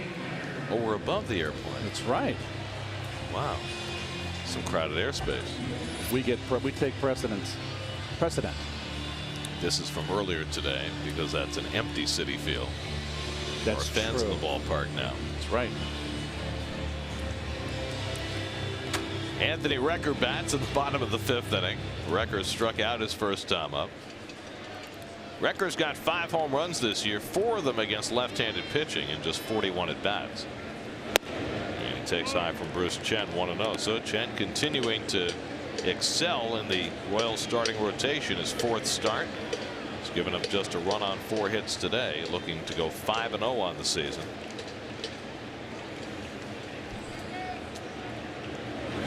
Chen was a regular in the Royals rotation last year, moved to the bullpen this spring, and Ned Yost said, I have never had a player who has been more receptive to doing whatever it takes for the team to win than Bruce Chen. So he went to the bullpen, got the job done there as a long man, and when needed in the rotation, he slid right back in and has been doing a great job. Well, he went 11-14 last year with 34 starts with an ERA over 5.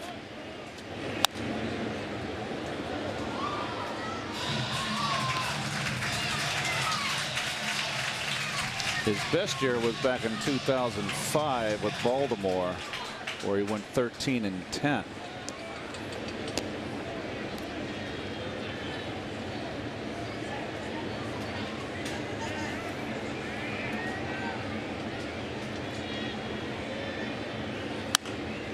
Recker bloops one on the right side, and Butler's got it. 1 away. New York Mets baseball on SNY is brought to you by Chevrolet. Find new roads. Now Omar Quintanilla, who flied to left his first time up. Keith, when you get in a situation where your team loses a star player, Sometimes it can provide a little inspiration.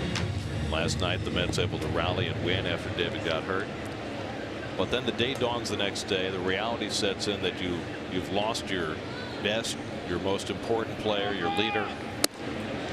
Does it have a bit of a psychological impact on you going forward, at least for the short term? It's certainly demoralizing, and I think we talked about it in the open, more so for this team because David is far more critical for this ball club, towards this ball club's success. And yes, it is a stunning blow, but then you realize, you know, you can't stop the season. The sun's going to rise in the morning and it's going to set that night, and it's going to do it again the next day, and there's going to be teams coming in and you got to play. So you kind of move on from it. But initially, yes, it's a stunning blow. I mean, what really strikes is that the last time Wright went to the disabled list 2 years ago, and he missed more than 2 months. The Mets went 30-28 while he was out. That was that first half of the 2011 season when they played well, as Quintanilla grounds one to Tejada, and that's the second out. But you know, they had Carlos Beltran in the lineup then before they traded him away, and it just strikes me that this time there's nobody of that kind of stature to pick up the slack. Well, there was more talent on that team also to pick up the slack. When you've got a solid team, you've got players that are going to pick it up. You know, this team can ill afford to lose David. You know, it brings to mind, Gary, when I first got hurt, the first year I got hurt when I pulled my hamstring. I think it was '88. The team did not play well, and I had Magadan pick me up. Magadan played first base and did a very good job, but the team did not play well when I was gone. The second time I got hurt, the next year when I was out far longer, Magadan was there, played great, and the team responded without me and played well. We wound up losing the pennant that year and late in the season in September in '89. So, and of course, then you're talking about having Darryl out there, and it was a Mookie still was there, and Lenny was a good. You know, it was a good team. Right, you had star players to pick up the slack. Hefner is caught on strikes for the 7th strikeout for Bruce Chen. Well, Chen keeps on firing. He's got a 3-1 lead after 5.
With Kansas City leading the Mets 3-1, and with David Wright going to the disabled list, the Mets called back Queens native Mike Baxter to the big club. Mike was with Las Vegas, but it certainly has already been an eventful month of July for Mike and his wife Diana, as on July 1st, Diana gave birth to the couple's first son, Will. Mike had a chance to go to be in the hospital for the birth of his son as he left the Las Vegas club, the 51s, and then in the All-Star break he also had a chance to return to New York to spend some time with his newborn, and then they made the trip to Nashville as Las Vegas was in Tennessee for a stint here this week, and it kind of worked out great for him, other than the fact as he admits that it is kind of bittersweet that he gets called back to the Mets to take David Wright's space, but he felt that, that he had a chance to spend some time with his son and his wife as they were in Tennessee, and he even got some bonus night in Tennessee with his family as he got to spend the night there before hopping on a 6 a.m. flight to LaGuardia this morning. As for baseball related, he thought the stint with Las Vegas guys was very helpful because he got to play every day, got those at-bats, and Keith, he mentioned he really got a chance to work on his swing and shortening up, which what he was working on here before he got sent down on June 10th as Gordon grounds out to Murph at second there for the first out of the inning. But he thinks he's ready now to handle that role, that even though he was playing every day, he's now more ready for that role of a spot starter and a pinch hitter and a defensive replacement now with the Mets, getting that second chance here this season. Even though, as he admits, that Gary, I think that was the overwhelming theme in the clubhouse earlier today, that bittersweet feeling that it's great that he's back with the big club, just wish it wasn't at the expense of David Wright. Oh, when Baxter first went down to Las Vegas, he really struggled. He was hitting just over 200, and with the flying back and forth for the birth of his son, the last month has really been a lot better for Mike, playing a lot of left field, and of course it was left field where he made that spectacular catch during Santana's no-hitter last year. Well, Mike was having a terrific season. Oh, great diving stop by Turner, but he can't get it cleanly out of the glove. And Tejada has his third hit of the game. Well, nice play by Turner here. Ball down off the line. Good range to his right. Just couldn't get the handle. Well, he took a double away from Tejada with the stop. But Miguel Tejada now 3 for 3 despite that fine dive by Turner. And the Royals have their 8th hit off Jeremy Hefner. I was talking with Mike, and we had talked about this a couple of weeks ago, that some in the Mets organization feel as though Baxter has lost some upper body strength after the injury last year. He had that collarbone chest issue, and it cost that they felt that it cost him some of his workout regimen. I asked Mike about that today, and he said he doesn't think that's the case. He thinks that it certainly hurt him initially late last year when he first came back, but that he was able to do his normal workout regimen in the offseason, that he was at normal strength this year, that his timing was just a little bit off and he wasn't swinging the bat the way he wanted. It doesn't take you long when you're an athlete. If you skip a month or 2 months of workout in the weight room, the athletes, your muscles are going to have good muscle memory. They're going to bounce back quickly. So I don't buy that. What possibly could have happened, Gary, because that was a very violent injury, obviously, the clavicle, but also he jammed his shoulder. And I think there maybe have been some damage to the shoulder too. And then you come back and you unconsciously favor getting bad habits. Right. His swing got long where it was short and compact before. It got very long, so maybe that had some effect. So getting it down in AAA, playing every day, working on getting that compact stroke back. I mean, we'll see when he gets up to the plate and gets some playing time. He's going to play. 2-2 to Moustakas, and he hits it down the right field line. Bird over for a look, but that's in the crowd.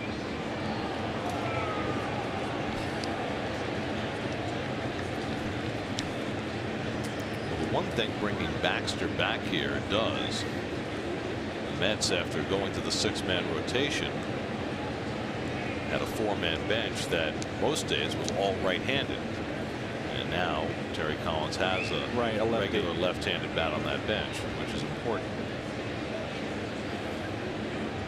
Today he has 2 lefties on the bench, with Ike Davis sitting against the left-hand starter.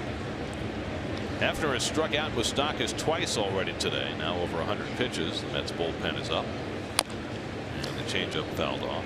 Yeah, I know that there's so much importance on working out today and in the weight room and all that. I'll just tell you, I've got a trainer. I've been with a trainer when I got overweight and before I lost the 30 pounds. And I see a trainer now for the last 3 years. And guess what? I hadn't worked out and lifted in 10 years.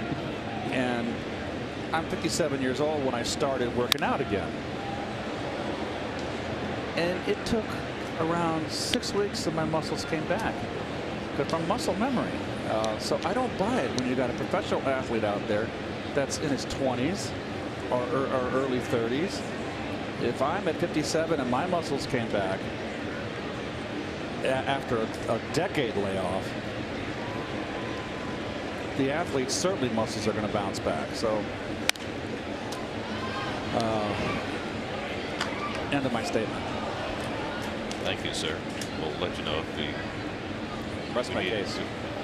We'll let you know if we need to redirect. I might not have made the big leagues. They'd have had to drag me into that weight room. Let me tell you. I'd have had some minor league coach tell me what a bad egg I was. Gonzalez Herman and Pedro Feliciano up in the bullpen. Feliciano had an emotional return to action last night. Weak ground ball. Quintanilla charges, flip to Murphy. They turn to first, not in time. Well, Quintanilla charging to try and get that quick flip and hope for a double play, but ball just hit too slowly. Let's check in with the studio. Gary Apple standing by for a game break presented by your local Tri-Honda dealers.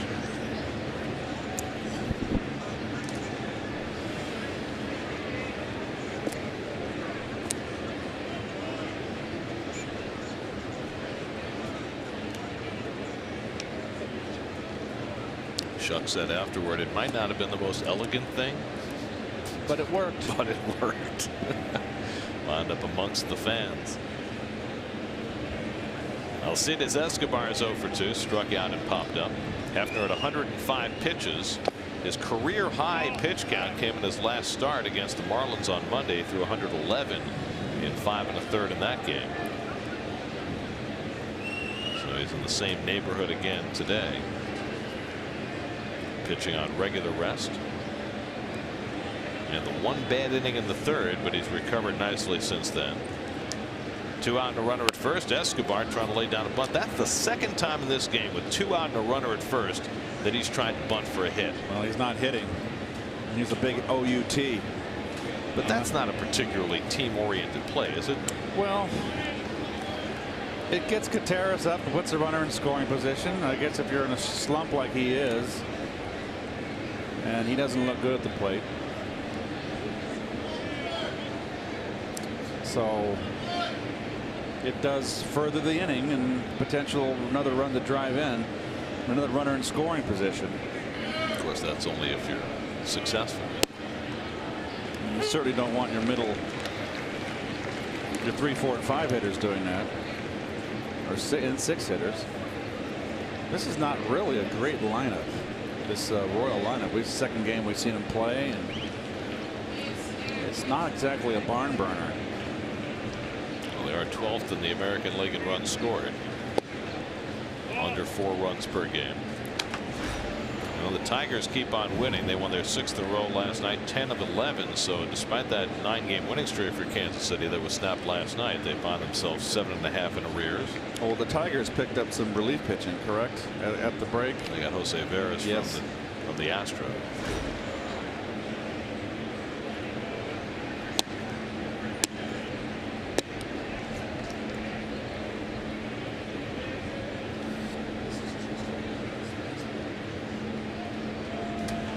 Two and 2 to Escobar with Moustakas at first and 2 down. And he hits it sharply right at Murphy, and that retires the side. Murphy on the backhand, able to snag the liner by Escobar. 1973. It was a very good year for Gossi. I didn't know. Guy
The Royal is to finish with 125, and we assume it's Carlos Beltran. Yes.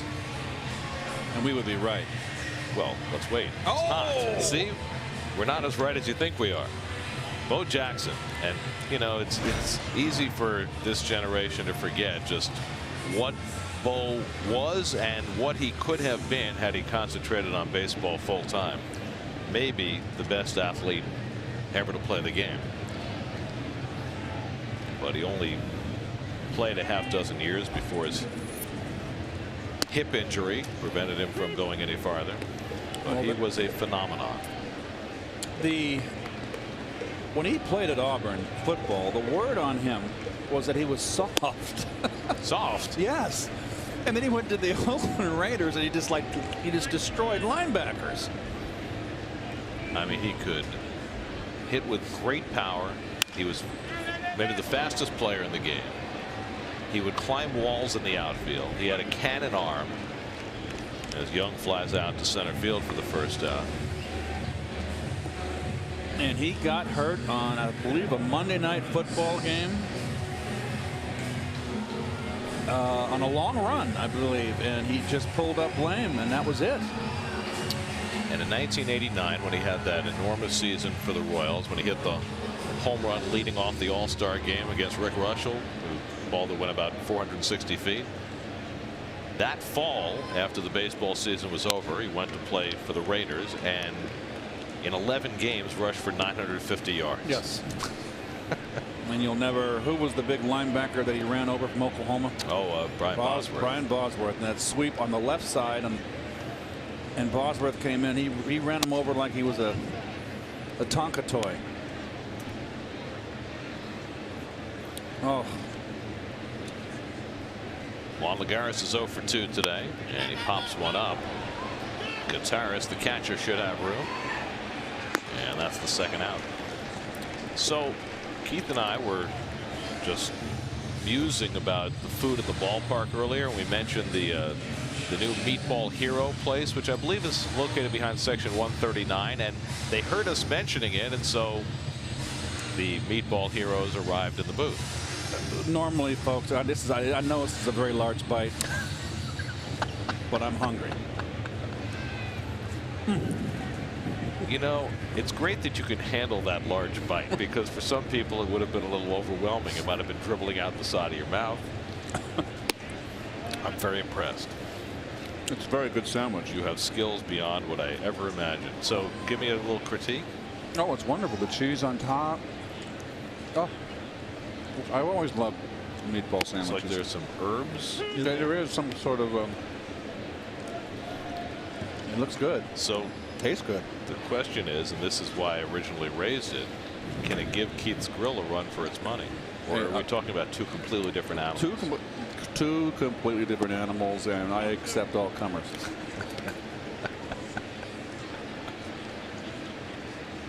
Or the delicacies available at Citi Field.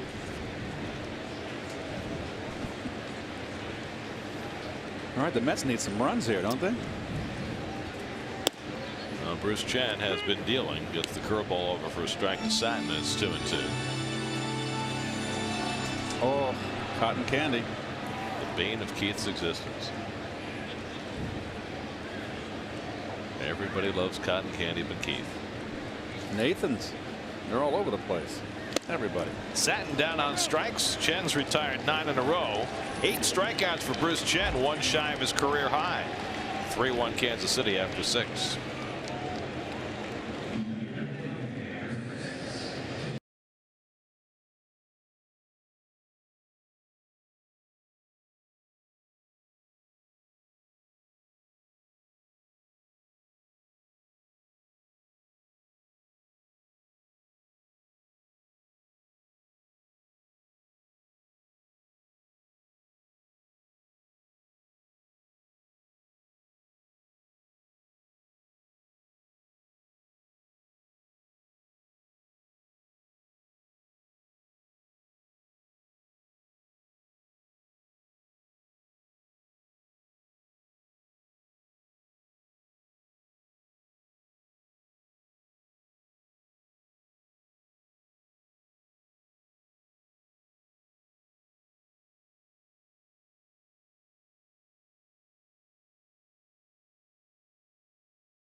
Mercedes-Benz Tri-State dealers. Visit them on the web at searchmercedes.com. Love that slow cam.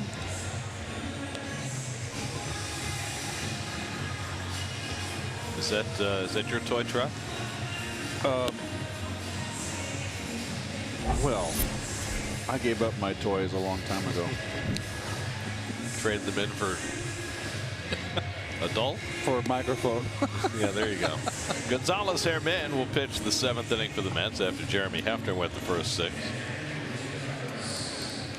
And he's done a spectacular job. Big changeup guy, and he's first time through the league, and they have not figured him out. Gonzalez has been outstanding, showing a lot of poise for a young man. Pitched 2 scoreless innings in his last outing on Thursday afternoon against the Marlins. Well, Jeremy Hefner had the 1 bad inning in the 3rd when he allowed 3 runs and 5 hits, but he winds up with a quality start. 6 innings, 3 runs, 8 hits. Didn't walk about it today after walking 5 in his last start, and he struck out 6. George Gutierrez, who delivered the home run against Hefner that tied the game in the 3rd inning, leads off for the Royals in the 7th. Just the 1 blemish that 3rd inning.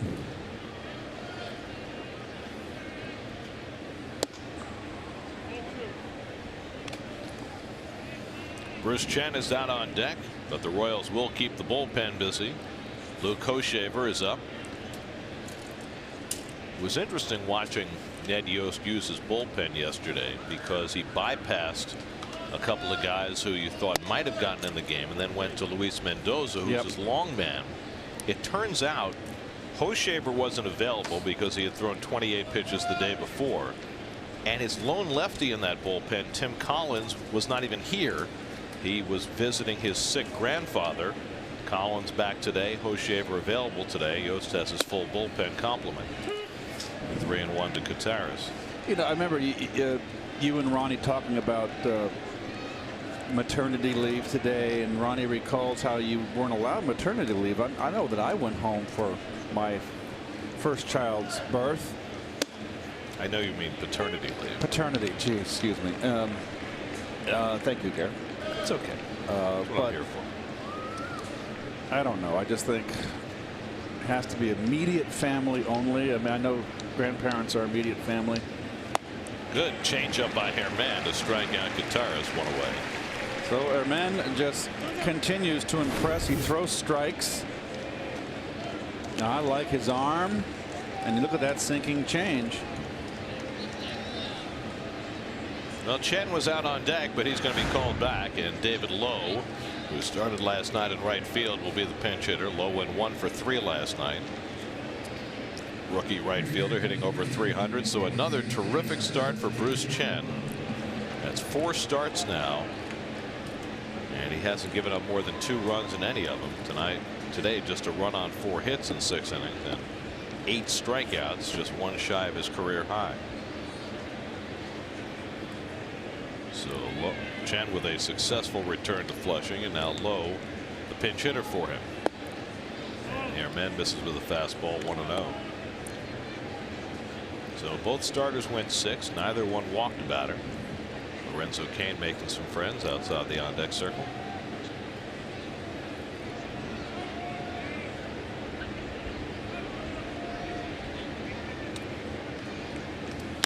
And Lowe strokes 1 to center. It stays up for Lagares. 2 out.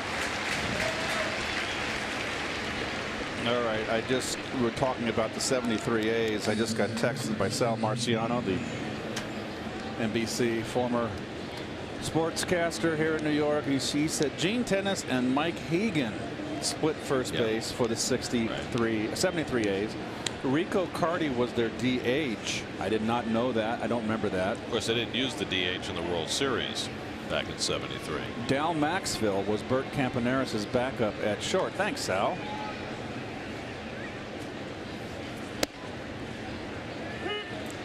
Lorenzo Cain is 1 for 3 today. I had dinner with Sal up and out in Sag Harbor the week I was off last week when you guys were on the road. Over Rod Gilbert's house. Really? Yes. Number 7. Rod and Judy Gilbert had a little small barbecue. Small group together. had a good time.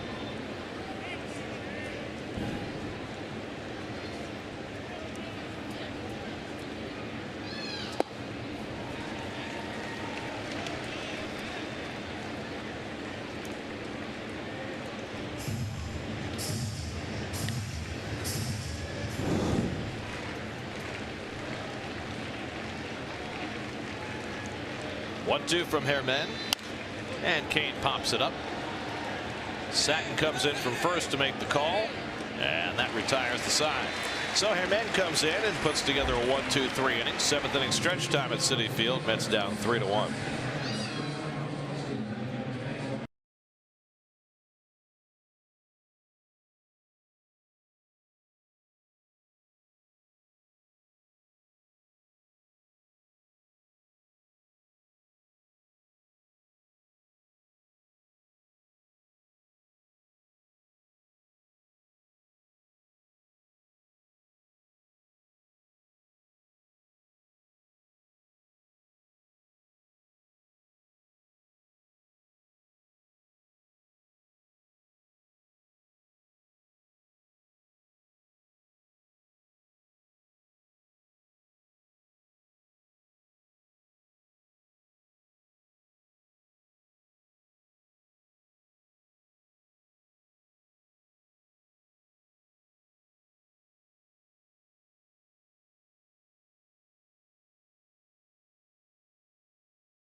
Cyclones second baseman L.J. Mazzilli. Find out how he's trying to make his own mark in the Mets organization on Mets Insider, presented by W.B. Mason, tomorrow after the postgame, only on SNY.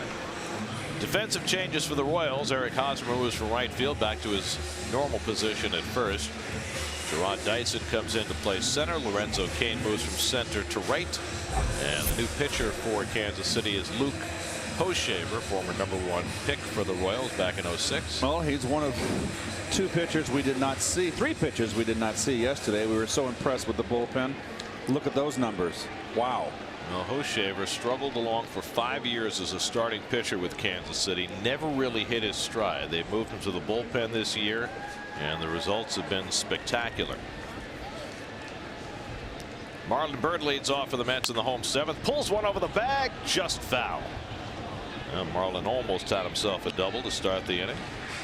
But Jim Joyce there to call it foul. And Hochevar will try again.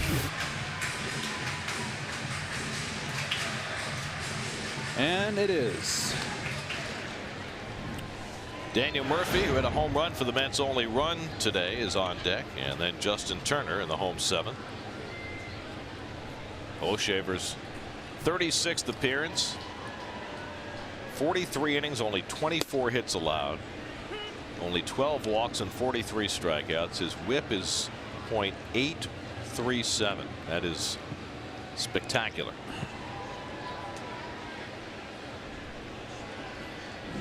Now 29 years old, out of the University of Tennessee. Bird flicks one out to right.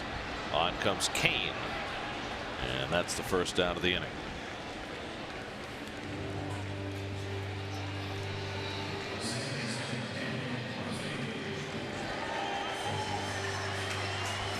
So 1 out. Here's Daniel Murphy. who slugged a home run in the second inning, his 9th of the year. That was all Bruce Chen gave up in his 6 innings of work. Chen went 6, allowed a run on 4 hits, no walks, 8 strikeouts, retired the last 9 to face him. And now Hoshaver working in the 7th.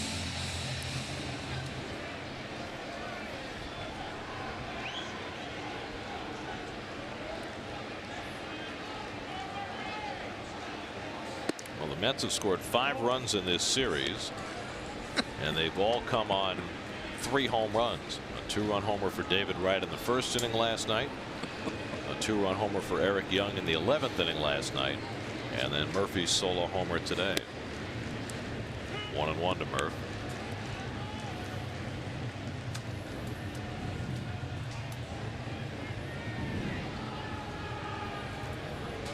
I always like that Royals emblem on this shoulder. The crown. Yeah, it's neat.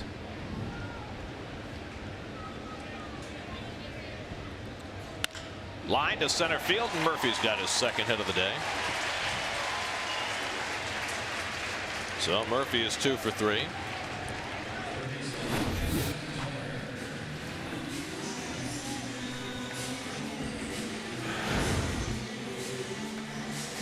Well, the Mets playing their first game with David Wright on the disabled list. Had an MRI this morning, strained hamstring, goes on the DL, and Mets have to live for at least a couple of weeks and maybe more without their captain and their most important hitter in the middle of the lineup. Well, that's probably going to be more than 2 weeks, more like 3 to 4. We'll see. I don't want to speculate, but it's a hamstring pull. It is definitely going to be 3, a toughie. But a lot has to do with Bruce Chen today. He's just been brilliant. A brilliant 6 innings, Gary. You got to tip your hat to the pitcher. Justin Turner's 1 for 2 today. Short hopped the wall in left field for a base hit in the 2nd, but was thrown out trying to stretch. And really from that point on, nothing else went right for the Mets. They only had 1 more base runner against Chen. Now they've got a runner aboard in the 7th. Turner the tying run at the plate.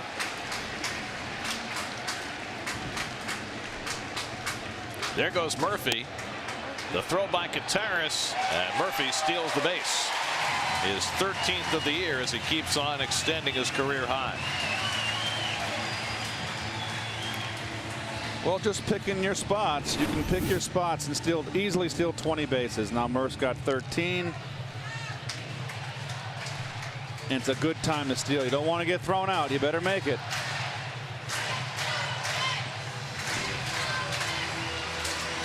Love that, super slow. You can see each grain of dirt. So Murphy's in scoring position with 1 out. A 2-0 count to Turner with Anthony Recker on deck.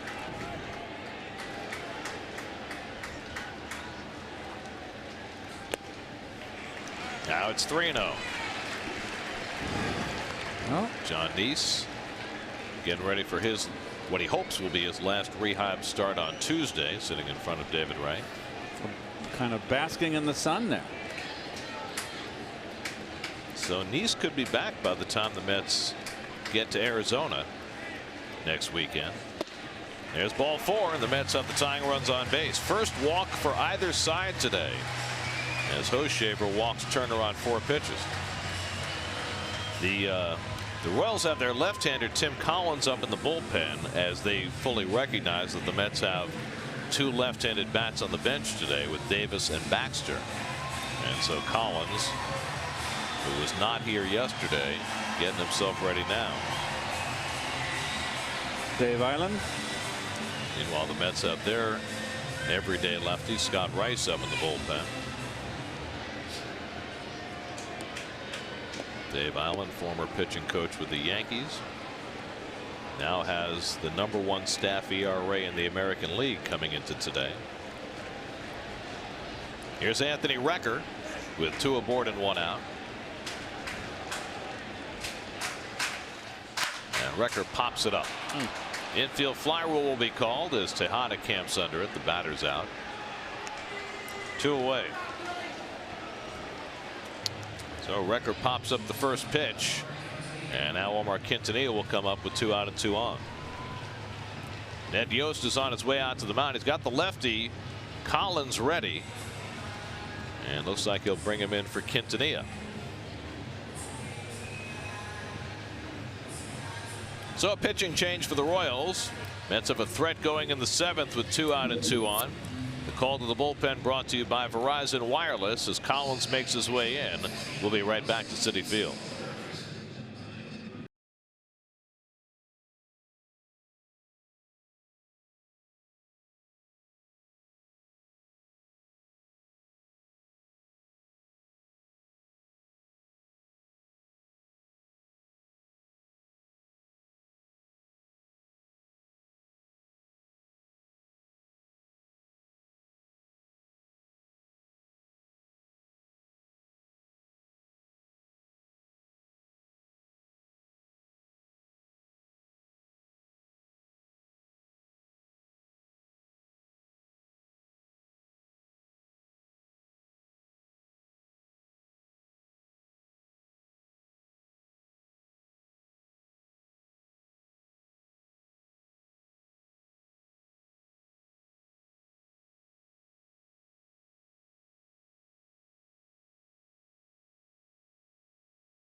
Against the left-handers, he's getting them out. A lot of lefties cannot get lefties out. 5'7", 165, and he throws 94 miles an hour. Not too many guys like that. Comes in to face Quintanilla with 2 out and 2 on. Omar's 0 for 2, flied out and grounded out today, and thinks about a bunt and takes outside. Andrew Brown has come out on deck to pinch hit.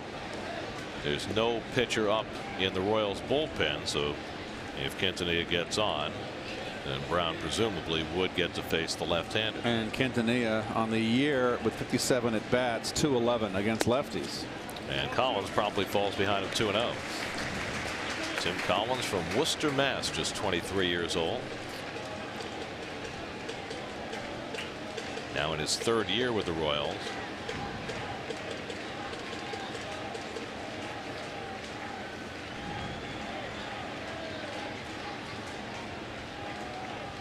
Two and 0 to Quintanilla, and Omar fouls off the fastball. When I think of little guys who throw hard, I always think of Tom Hall. Remember him, the Blade? Yes, with the Reds. Cincinnati. Cincinnati, part of that big red machine, the left-hander. Briefly with the Mets, but he. I faced him. He was about 5'8", 5'9". Big. They called him the Blade. Blade. Right. And I think of David Cohn wasn't a big guy. Threw bullets. Fastball, call strike. 2-2 to Quintanilla. Dick Selma. Is Selma a little guy? Yes, I played with Dick. Dick was like 5'9". He could throw it through a brick wall. Of course, Billy Wagner. The list goes on. That's the beauty of baseball. You don't have to be a big guy to succeed. Now the 2-2. Breaking ball fouled off. A 94-mile-an-hour fastball and a 73-mile-an-hour curveball. He hung it right here. There's the motion looking at it.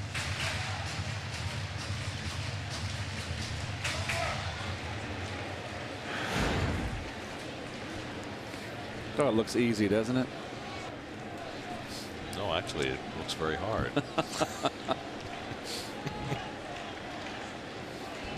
2 out, 2 on, 2-2 to Quintanilla. Tying runs on base here in the 7th.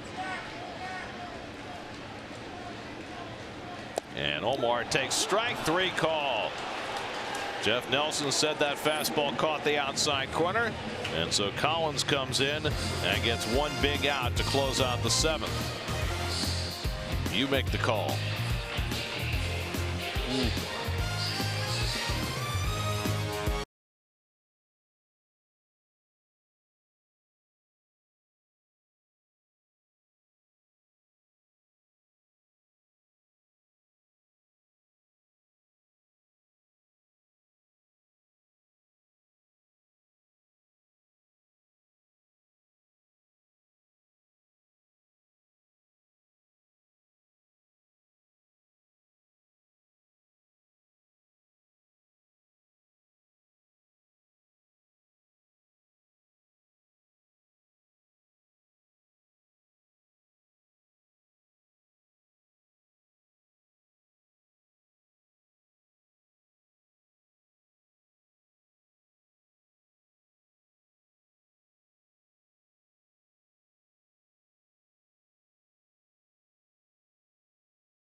Down 3-1.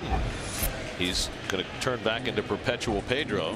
He made his return to the majors last night. He's right back out there this afternoon. Pedro Feliciano. Well, 4 pitches yesterday for Pedro, and I think that this is something they want to see how he responds to back-to-back days, even though it's only 4 pitches last night.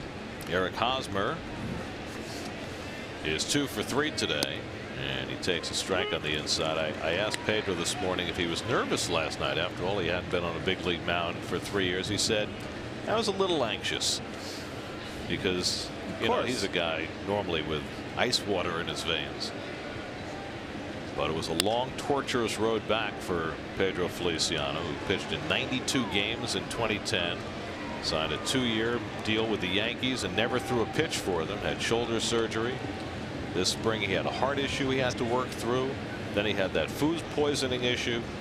And finally, 2.5 years later, here he is finally back on a big league mound at age 36. Acrimonious statements from the Yankees. Right. They talked about how the Mets had abused him. Here's the thing about that.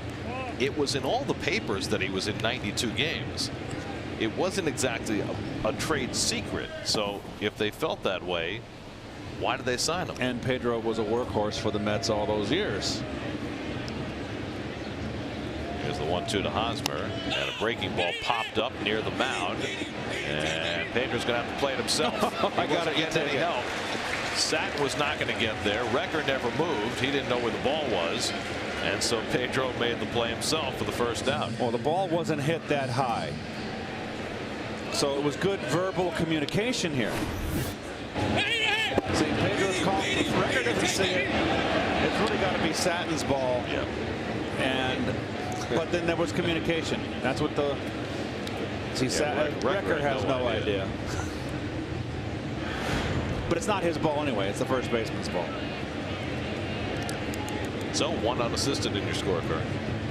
Billy Butler, the batter. He's had a rough day. And it's Dyson who took over in the field after Butler started.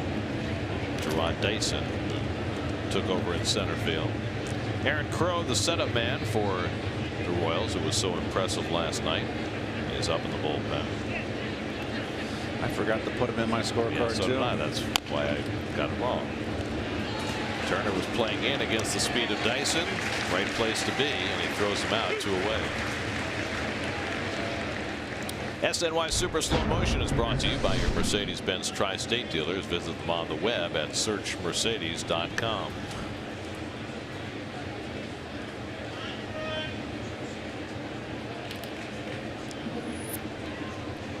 So 2 out and nobody on. Now Alex Gordon, who was 0 for 2, had a sacrifice fly in the Royals' 3-run third that came awfully close to being a grand slam.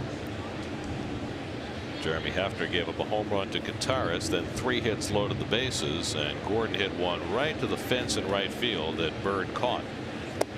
And a good breaking ball by Feliciano, 0-1. You know, Pedro is always difficult on lefties. That little sidearm. Remember when he was throwing over the top, and then he went into the sidearm and learned it like that?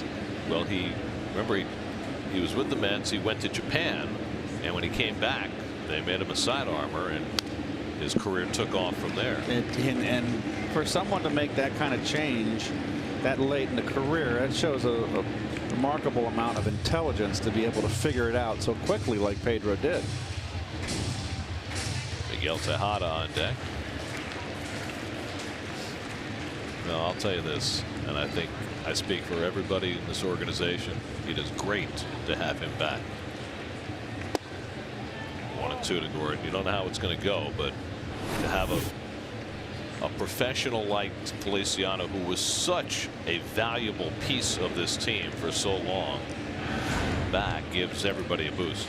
Well, he was one of those guys too that never ducked the press, and there were some difficult guys on that team that were a little surly, and Pedro was always accommodating, whether he did well or he did poorly. That's what I admired about him. You said it, Gary. He's a consummate professional. And funny too, which always helps. Of course, he's left-handed. Popped up shallow left field. Young got a late start in, but he'll get there, and that retires the side. So Feliciano, second day back, just as good as the first. 1-2-3 inning.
Andrew Brown is the pinch hitter, and so Ned Yost will make the pitching change and bring in his 8th inning man, Aaron Crow, to pitch the bottom of the 8th and face Brown. So we'll step aside. 3-1 in the 8th. We'll be right back.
Inning last night, comes in for the 8th inning today. And he's got a wicked breaking ball, folks.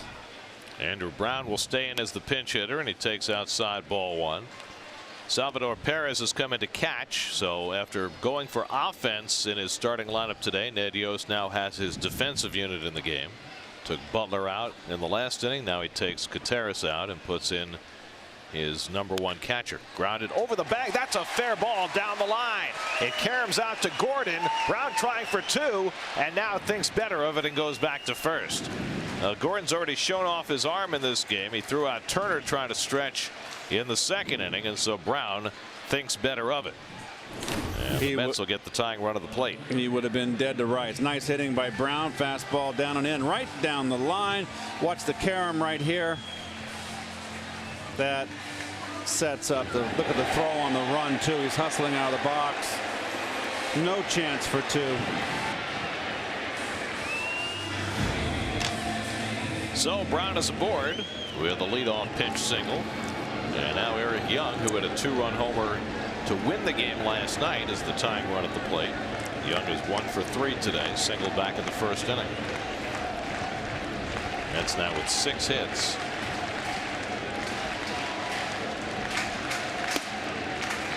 Young takes it high, ball 1. Now Pedro Feliciano still calling for the pop-up.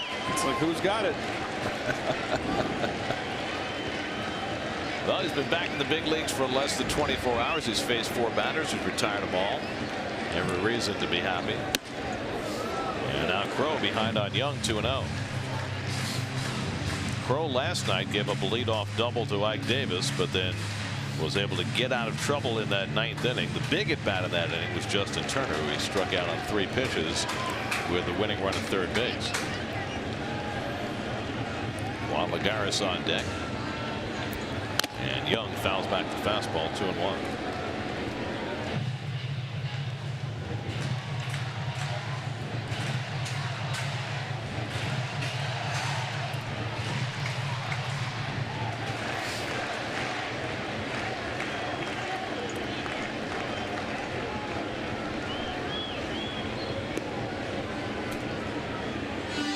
Here's your Audi Mets box score. Daniel Murphy's home run has provided the Mets' only run today. Murphy also the only Met with 2 hits. The Mets have had just a run on 6 hits this afternoon. 26-year-old Aaron Crow from the University of Missouri pitching for the Royals. And Young bunts, lays off, and the ball goes past Perez, and Brown goes down to second base. So Perez, who was brought in for defense, lets this one slip by. Oh, he just missed it. So it's a pass ball charge to Perez. Young was judged not to have offered at that, and so it's a 3-1 count with Brown at second and nobody out. And Young fouls it back. It was a 3-1 pitch he hit out of the ballpark last night. Got a 3-1 fastball here and fouled it back. The difference in that fastball was the fact that the one he hit out last night was down over the middle. This one was up and in. And this young man throws a little bit harder than Mendoza. Crow, a first-round draft pick back in 2009. Young lifts one to left, and Gordon back a few strides and gets there. Boy, he's a good outfielder. He just looks like was born out there and was raised out in left field. And the funny thing is, he was never an outfielder until a couple of years ago. They moved him from third base, and he has very quickly become an outstanding defensive player. That is a very good idea, Garrett. Some Dunkin' Donuts coffee. I just slipped my mind. Russ, could you give me some iced coffee, please?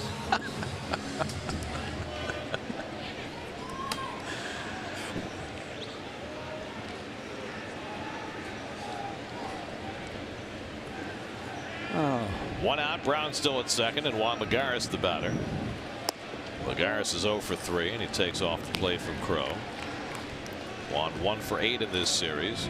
Was moved into the 2-hole last night by Terry Collins and kept there today. Josh Satin hitting third. He's on deck. Well, the Royals are one of those teams we don't see a lot, Garrett, and that's late in the ball game. It's a tiny run at the plate here. 7th inning on. Here in the 8th. Guard the lines. The Royals are guarding the lines. Their corner infielders. There's Ned Yost. He's the old school. Got both his corner infielders guarding the line. No doubles. Yost got his coaching start in the Braves organization. Ground ball toward the middle. And Escobar with a terrific stop, but he has no play. It's an infield hit for Lagares, and the Mets have the tying runs on base. Escobar saved a run by smothering that ball, but couldn't stop the base hit. Well, Lagares gets hits in big spots. This is an RBI single, if not for this wonderful play by Escobar. That just saves a run. Double play here out of the inning now. So 1st and 3rd and 1 out, and Josh Satin will be the batter. Ironically, it would be a big spot in the game and have David Wright up normally. Now the other question is, you're playing Satin because they started a left-hander. You've got Ike Davis sitting on the bench. I know that Terry only has a 4-man bench and he's already used Brown, but I wonder if he considered using Ike in this spot. And Ike is also a double play threat. And Satin takes a fastball off the plate for ball 1. So Crow in these tight games a little bit overthrows at times.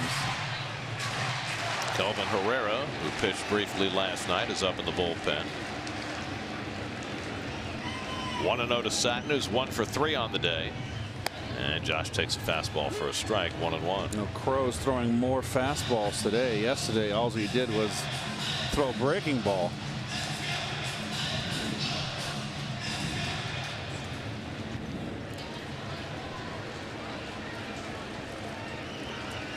One to Satin, and he lays off the breaking ball.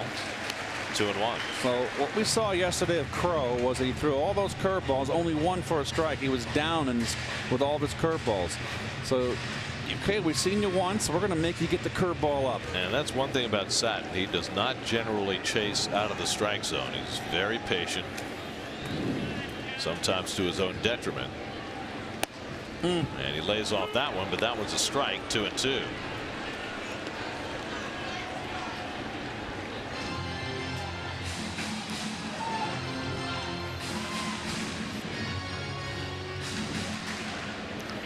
Crow pitching day game after a night game after a strenuous ninth inning yesterday.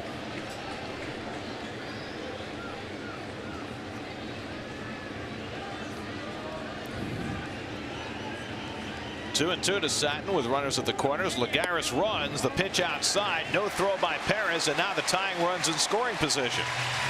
I tell you what, this is twice that it's happened in 2 days. That puts the tying run in scoring position.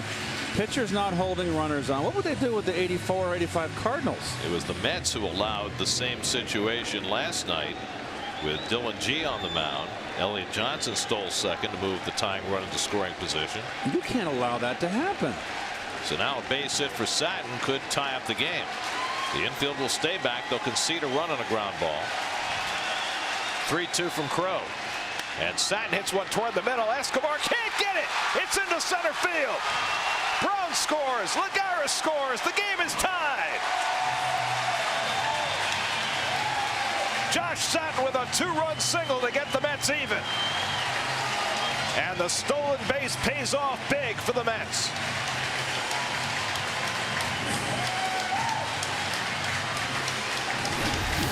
Well, Satin broke an 0 for 11 with a base hit back in the fourth and gets a very big hit here. Well, Ties the Escobar ball was game. able to smother Lagares' ball, but not this one.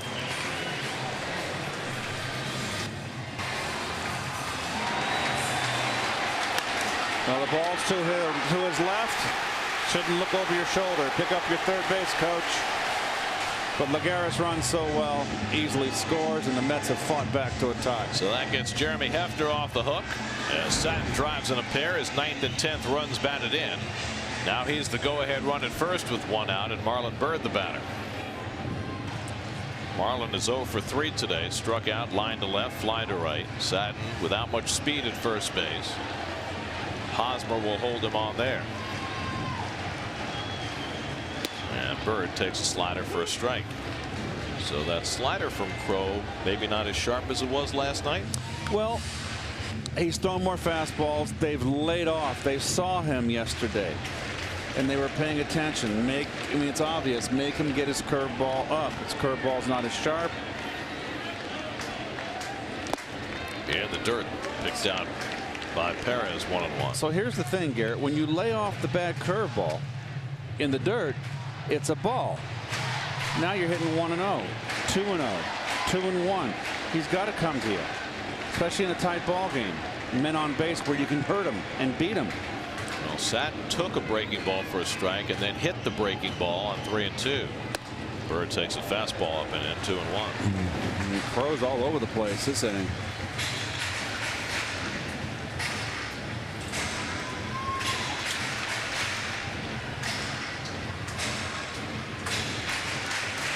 Let's get David Ardsma up alongside Scott Atchison in the bullpen. Ardsma, the closer of the moment for the Mets, blew a save last night. Perez fakes the throw to first, almost spun himself into the ground. And now Crow behind on Byrd, 3-1. Good pitch to hit right here. And Crow is in the process of coughing it up. Daniel Murphy's had a good day at the plate, is waiting on deck. They've already spent their only left-hander in the bullpen. That was Collins, who came in to get Quintanilla to end the 7th. 3-1 now to Marlon Byrd, and he popped it up. Hosmer, the first baseman, taking charge, and that's the 2nd out.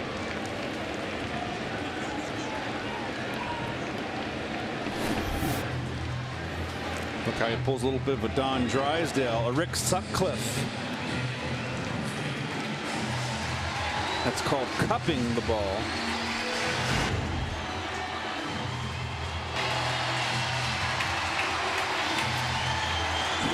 So now Murphy, who's 2 for 3 on the day, And a long home run to right center in the second, his 9th of the year. And a base hit up the middle and stole a base in the 7th. Well, Murph can get a big hit right here. Satin at first with 2 down. Mets have tied the game here in the 8th. And it's hit in the air to left. Over toward the corner goes Gordon. Disappears from our view. And no catch. Foul ball.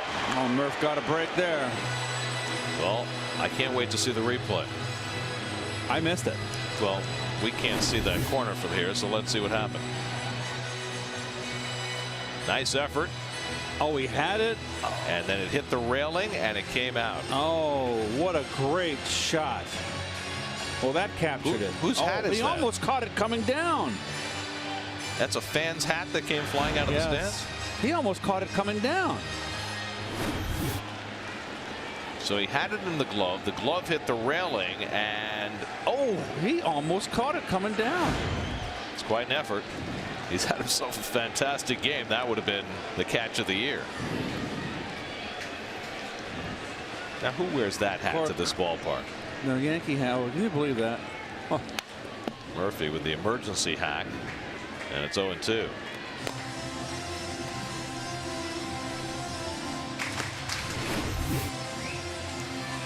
No. So the Yankee hat got in Gordon's way, and he's nice enough to give the fan back that oddly placed hat.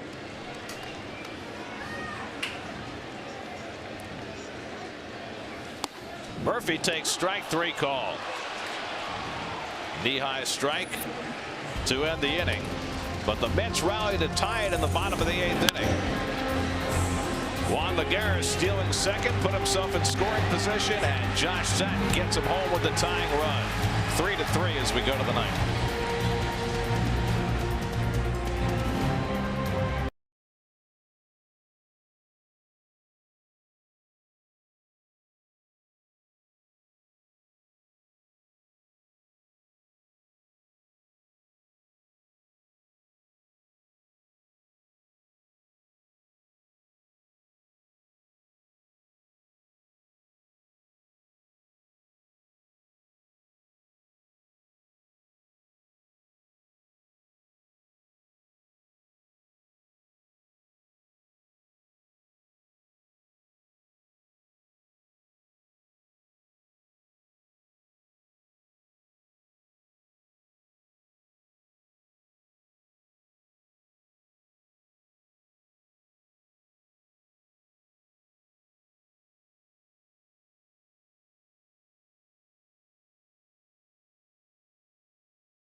All right, guys, 2 hitless innings out of the bullpen already, and now Scott Atchison will pitch the top of the 9th. Miguel Tejada leads off for the Royals. Tejada's had a big day at the plate, 3 for 3, and he's driven in a run. He has 3 of the Royals' 8 hits. Gonzalez Herman pitched a 1-2-3 7th. Pedro Feliciano a 1-2-3 8th, and now Atchison facing Tejada, who's 2 for 3 against him in his career. And he fouls it away 0-2. Tejada, then Mike Moustakas and Alcides Escobar for the Royals in the 9th.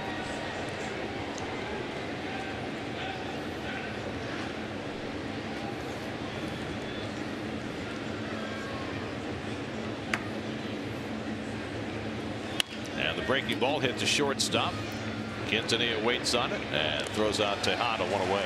Well, notice all of Tejada's hits today were to right field, and Atchison very much down there in that bullpen paying attention, went right inside, and where his pots and pans weren't, jammed them. So Tejada retired for the first time today, and now Mike Moustakas, who's 0 for 3. Atchison last pitched on Thursday afternoon, faced one batter, struck out Jake Marisnick with a couple of men on in Miami. Now pitching the 9th inning in a tie game, and he misses high with a breaking ball to Moustakas. That's bullpen is compromised right now. Parnell unavailable, but still on the active roster. Moustakas hits it out to center. Lagares has room in front of the warning track. 2 out. New York Mets baseball on SNY is brought to you by Toyota. See where Toyota takes you. Test drive one at your Toyota dealer. Toyota, let's go places. By Topps, rip a pack and collect all your favorite New York Mets. For giveaways, follow Topps on Twitter at Topps Cards and on Facebook.com/Topps. And by Geico. Now Alcides Escobar, who's 0 for 3, hit the ball hard as last time up, lined out to Murphy at second base. Right now 1 for his last 26, and takes the letter high strike from Atchison. That bullpen has been tremendous over the last 5 weeks. Since the 1st of July, a bullpen ERA of 2.15. The addition of Ardsma, the addition of Torres, the development of Edgin before he went down with a rib injury. It's all come together for that bullpen, but now with Edgin out and Parnell for the moment unavailable, it's become tougher for Terry Collins to try and figure it out. The return of Feliciano so far has worked out perfectly. 1-2 now to Escobar. So Torres will be in that bullpen for good now after making 3 starts. He is now officially back in the pen. And the Mets again then have a kind of a long reliever, classic long reliever. Remember, it's a bullpen, the Mets bullpen, with a lot of elder statesmen, journeyman relievers that you can't overtax. Right. So it's good to have someone. It's almost imperative for this bullpen to have someone to really chew up middle innings. Well, Atchison's pitched all year with a wonky elbow and put him on the DL for a while. Came back at the groin problem, so he can't pitch all that often. Nice backhand by Satin. Overhand toss to Atchison. He finds the bag and the side retired. 9 up and 9 down for the Mets bullpen. Now the Mets will try and win it in walk-off fashion for the 2nd straight day. 3-3 in the 9th.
of the ninth after pulling one out in the bottom of the 11th last night. Changes for the Royals. Elliott Johnson will play second base. He'll bat ninth. The new pitcher Kelvin Herrera goes in the 5-hole as Tejada comes out. Well, Herrera pitched 1 inning of relief last night. He was the first reliever in. That was in the 6th inning. Struck out 2 and walked 1.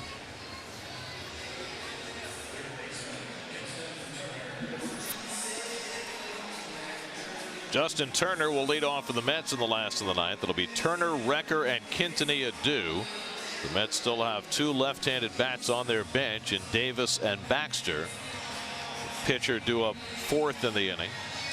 Tomorrow afternoon, the final game of this series. Zach Wheeler gets the start tomorrow. Moved up in the rotation. He'll go after his 5th win. Irvin Santana, who's had a real good year, will go for the Royals. Our coverage begins tomorrow at 12:30 right here on SNY. So Herrera, who threw 22 pitches last night in his 6th inning work, comes in to face Turner, who's been on base twice tonight with a single and a walk. 1 for 2. And he takes a fastball strike at 98 miles an hour. Herrera, the hardest thrower in that very hard throwing Kansas City bullpen, averages 98 with his fastball. Mike Davis with a helmet on his head and a bat in his hands. Baxter with merely a bat. Bouncing ball to short, comes up for Escobar.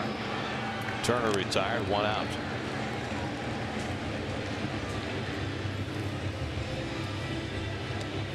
So 1 out in the last of the ninth, and now Anthony Recker, who's 0 for 3 today, struck out and popped up twice.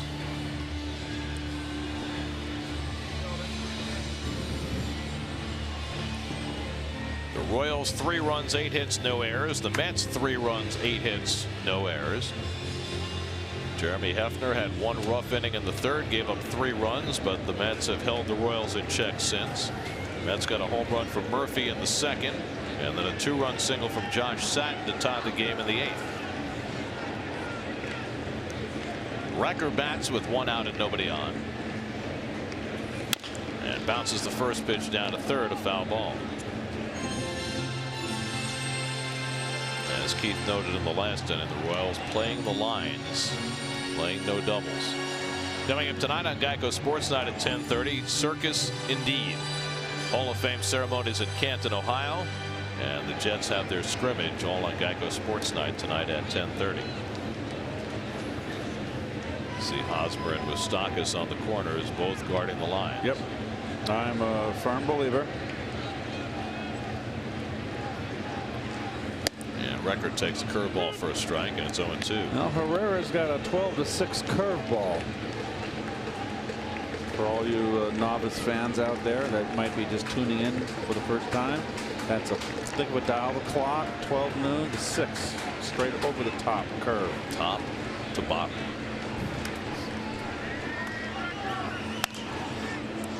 Or as they say sometimes in the trade, nose to toes.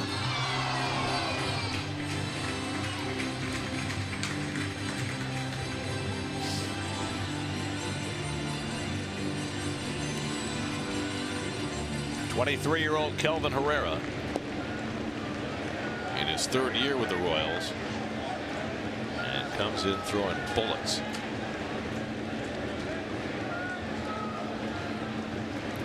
Oh, and 2 to Recker, and Anthony takes inside. Changeup from Herrera, 1-2.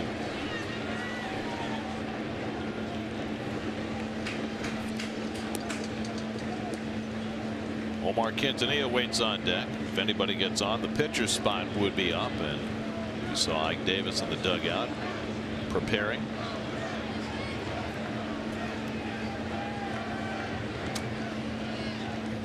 Recker goes down swinging. 2 men down. So Herrera showing off 3 pitches in this inning.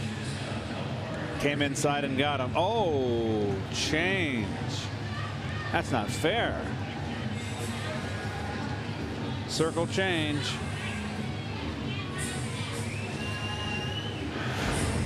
So 2 out and nobody on, and it's left to Omar Quintanilla, who's 0 for 3 today. Flied out, grounded out, took a call 3rd strike to end the 7th with 2 out and 2 on. Ike Davis would bat if Quintanilla can keep the inning going. And Omar takes a knee-high strike with a 98-mile-an-hour fastball.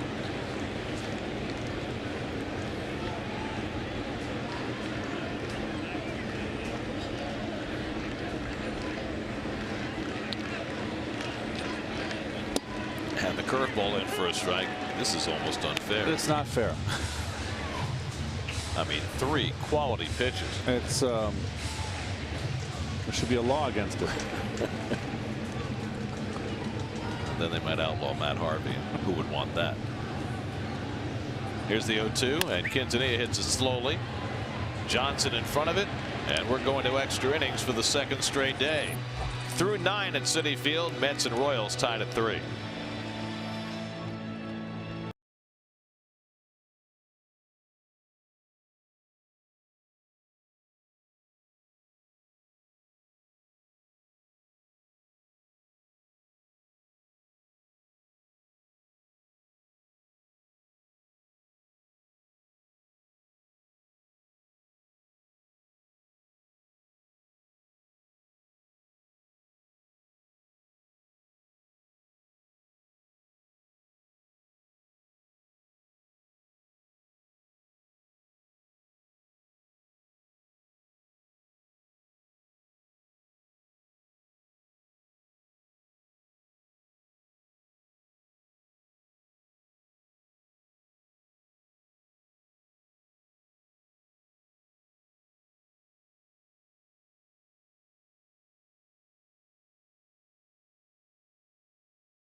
Baseball at Citi Field. It's been a year full of extra inning games for the Mets. Your Coors Light Cold Hard Facts brought to you by Frost Brewed Coors Light.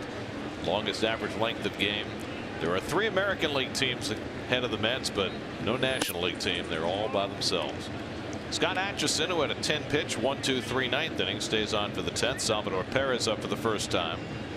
Came in to catch.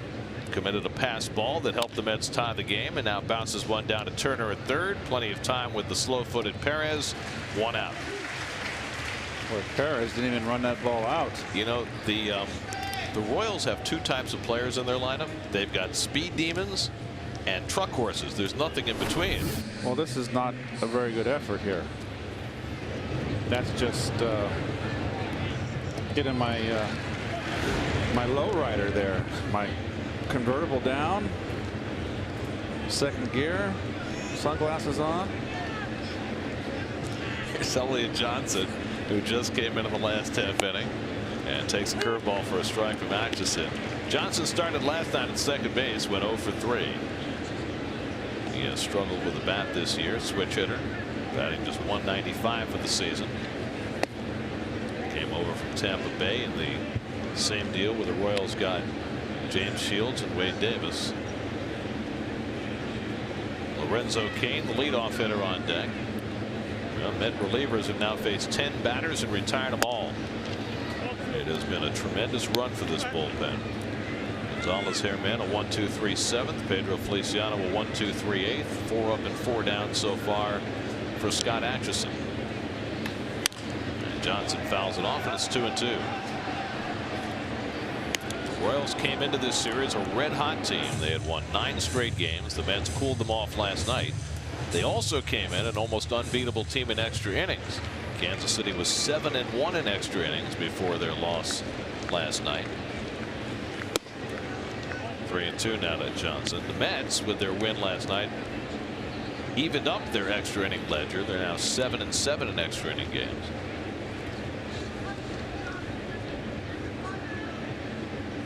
Three-two, got him.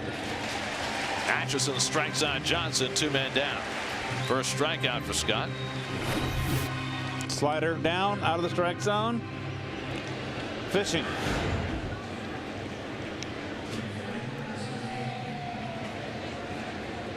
So 2 out and nobody on. And now Lorenzo Cain, who's 1 for 4. Single to left, scored a run in the 3rd. The last base runner for the Royals was Miguel Tejada, an infield single back in the 6th. Jeremy Hefner retired his last 2 hitters. So that's 13 straight Royals who've been retired. A ball and a strike to Cain. Lorenzo Cain, who started out his career in Milwaukee, moved to Kansas City when the Brewers traded for Zach Greinke. He takes the big hack at the slider, and it's 1-2.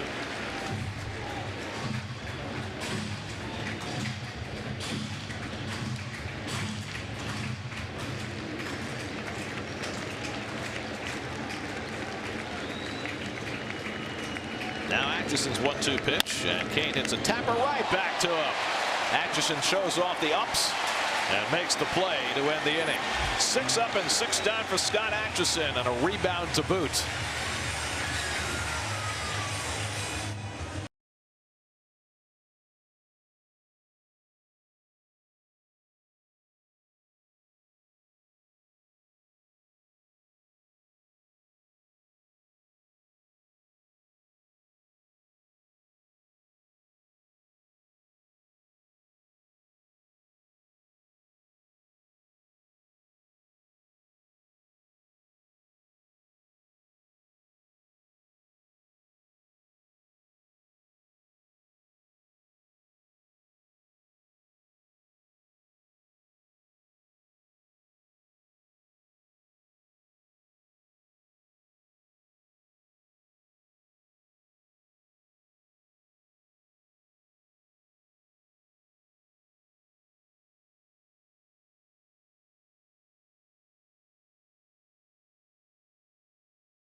Overtime baseball at Citi Field. What else is new? Number 15 for the Mets. Mets have already played a 20-inning game, a 16-inning game, 2 15-inning games. Well, Mike Baxter just returned from the minor leagues today. Took David Wright's spot on the active roster. Mike's last big league at bat was June the 9th. And he bats against Kelvin Herrera leading off in the last of the 10th. Mike got off to a slow start when he was sent down, but in 42 games down in Las Vegas, he wound up hitting .275 with 5 home runs.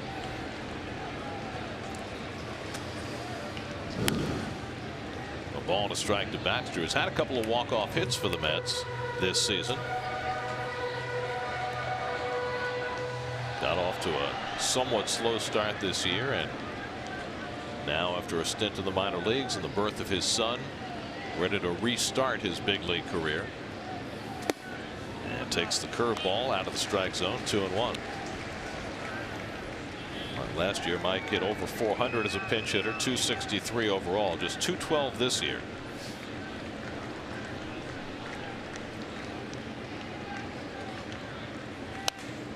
He fouled back the fastball. 2-2. Eric Young on deck, then Juan Lagares for the Mets against Herrera, who pitched a 1-2-3 ninth inning after the Mets got to Aaron Crow for a couple of runs to tie the game in the 8th. A 2-run single by Josh Satin getting the game even. 2-2 to Baxter, and Mike just got a piece of that changeup to stay alive.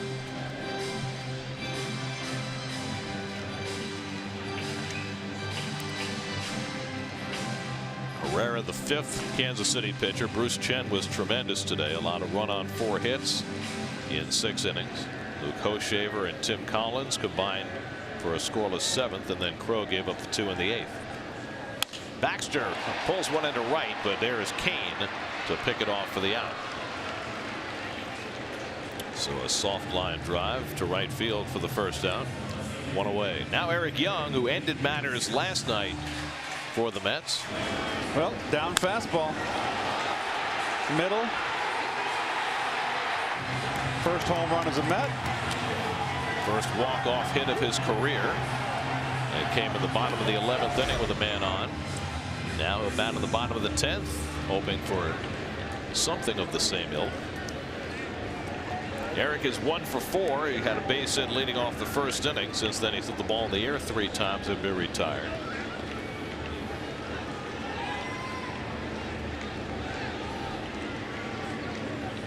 And taking all the way, a call strike.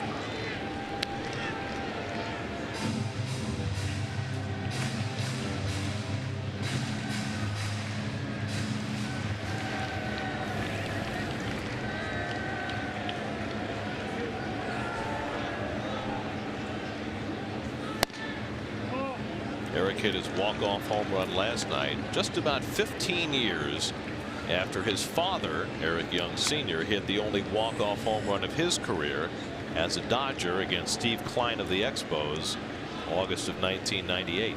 Steve Klein, the old left-handed specialist, right?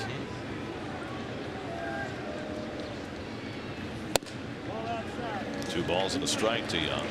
Well, you look at Herrera. He's got an ERA in the 4s. You wonder how in the heck. He's got good stuff. Well, too many walks for one thing. Yep. And 9 home runs in 36 innings. I guess that would explain it. Yes.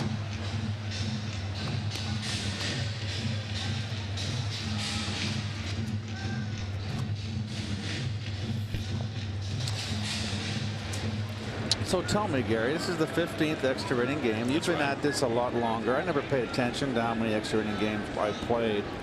Is that considered a lot, or is that normal? I think it's a lot, but I think it seems like more because of all the long extra inning games. Young goes down on strikes.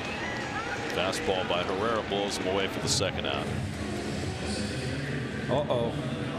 Our first Cholula flamethrower of the night. It's reared its ugly head. You know what I mean? 15 extra inning games is probably a lot for the first 2/3 of the season, but the 20 inning game and the 16 inning game and the 15 inning games, and then you throw in all the rain delays and the rainouts and all that, and it's just seemed like a lot of extra baseball this year. So here's Lagares, who's 1 for 4, had an infield hit, stole a base, and scored the tying run in the 8th inning. And he hits one down the right field line, slicing.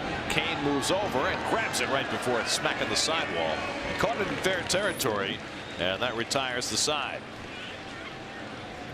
So the Mets are on 1-2-3 in the bottom of the 10th. They've got some speed in that Royals outfield. Kane made that look easy.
1985.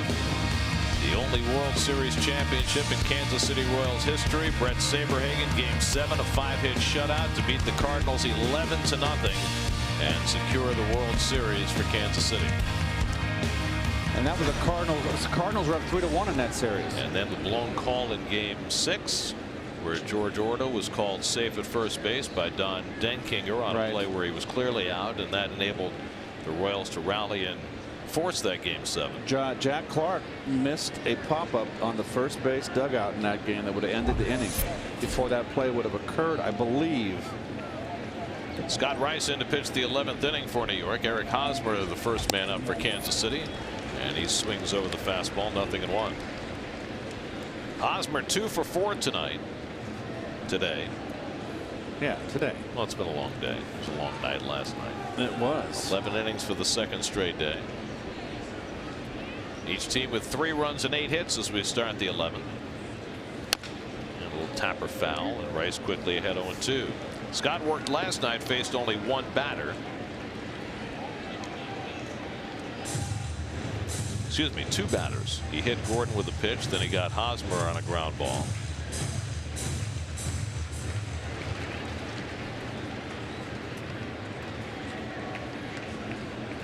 It'll be Hosmer, then Gerard Dyson, and Alex Gordon.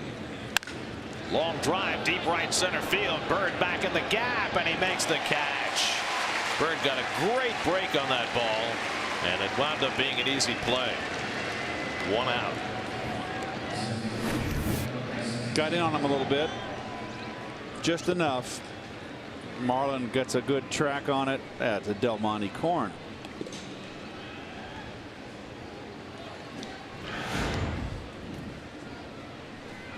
So 1 out and nobody on. Now Dyson. Now remember that Billy Butler started this game. Ned Yost went for his offensive lineup today, put Butler in the 3-hole at first base and moved Hosmer out to right field. Drag bunt attempt, Rice off the mound, easy play, and that's the 2nd out. Almost had trouble with the transfer. He sure did. Makes the play. Well, he's so tall and long-legged.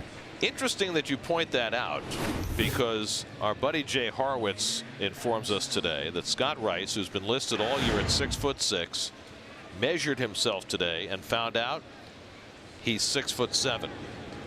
He's standing a little taller today than he did yesterday. Was it a weigh-in day or something? I don't know. There used to be that in our time, you know. Once a month, the first of the month would be a weigh-in day. I don't think Scott needs to be weighed in. He's kind of slender. Here's Alex Gordon, who's 0 for 3 in a sacrifice fly today. But I found that very interesting that in the midseason, Scott Rice has gained an inch. I mean, he's 31 years old. You're not supposed to grow when you're 31. I think he was mistaken. You think he was always 6'7", or you think that he just mismeasured himself? I think he was always 6'7". Well, it looks good on him. Oh, good sinker down and in. Rice has gotten better and better as the season has gone along, as he's worked a little bit less. He's got to have faith in that pitch to a left-hander. He doesn't. I don't think he fully understands how wicked that is, that hard sinker down and into those left-hand hitters. 0-2 to Gordon, and he bounces the slider. Pitcher spot is due up next for Kansas City, and Justin Maxwell, who's the last man left on Ned Yost's bench, has come out on deck. See, now we have not updated our biography lower third graphic there. It still says 6'6". Oh. We're not quite up to date. We've got to stay contemporary. I know you do. Here's the 1-2, and misses low and in with a sinker. 2-2.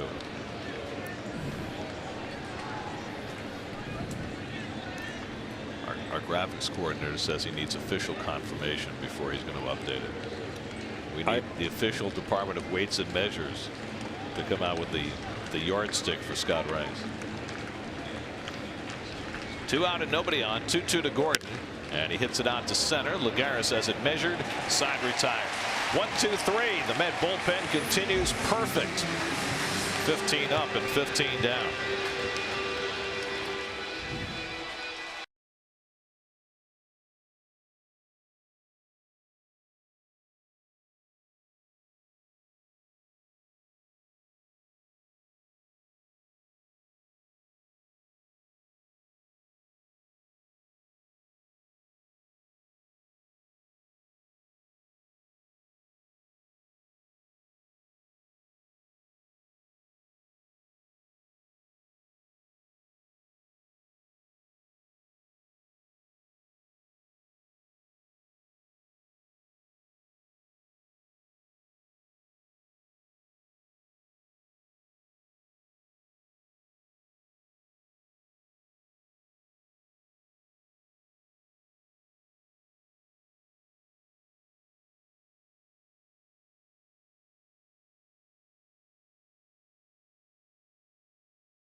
Josh Satin leads off for the Mets in the bottom of the 11th. Kelvin Herrera will stay in for a third inning for Kansas City.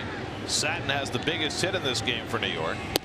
He had a 2-run single up the middle to drive in the second and third Met runs to tie the game in the 8th. He's 2 for 4 on the afternoon. Herrera has not gone more than 2 innings this year. He went 2 1/3 once last year. He has to work a third inning this afternoon. And Satin swings and misses at the fastball. 0-2. Marlon Byrd on deck, and then Daniel Murphy. So far Herrera's been perfect, 6 up and 6 down. The Met bullpen has pitched 5 perfect innings, 15 up and 15 down. Terry Collins, with his bullpen compromised by the unavailability of Bobby Parnell, nonetheless has gotten outstanding work from him last night and again today. 0-2 to Satin, and he bounces one for the second baseman Johnson. 1 out in the bottom of the 11th.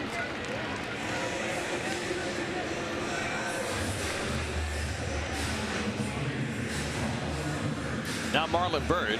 Marlon is 0 for 4 today.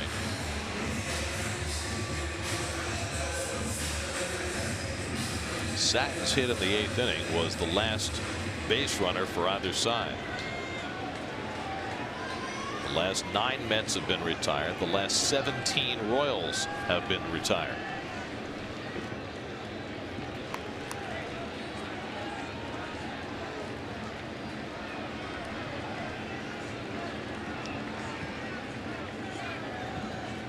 Play to the cows come home. When exactly do the cows? They come home when it gets dark. We got plenty of time. And Byrd did not swing. First base umpire Jim Wolf gives him the pass. 1-0.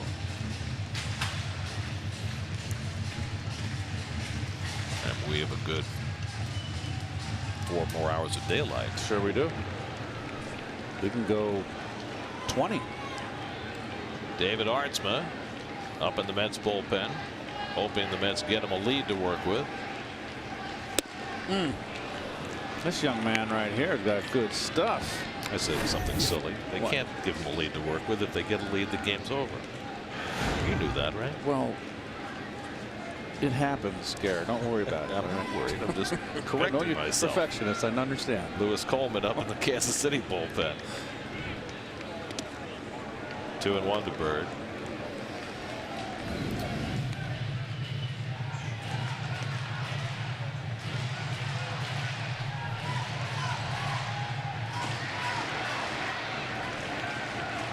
So Herrera going deeper into a game than he ever has.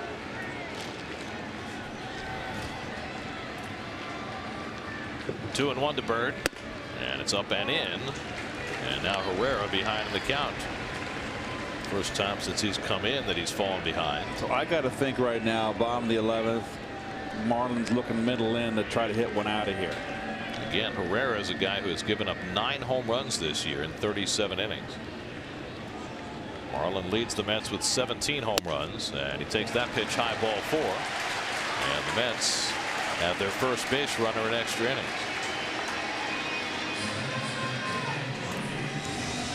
So now 1 out and 1 on for Daniel Murphy, who started the scoring today with a home run back in the second inning. His 9th of the year. He's also singled and stolen a base, 2 for 4.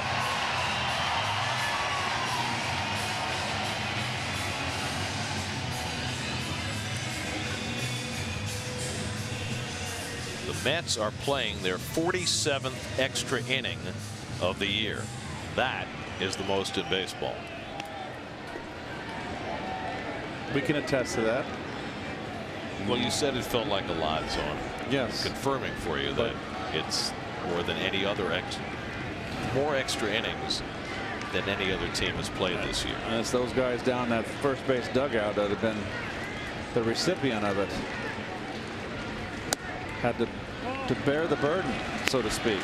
Well, how about Marlon Byrd? He's 35 years old. He's playing every day. He's played through all these extra inning games. And now he's running the bases in the 11th inning.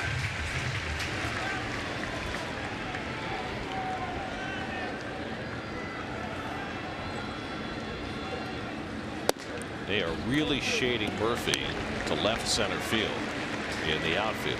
Pitch him away, play him away. I mean, look at where Dyson and Gordon are playing.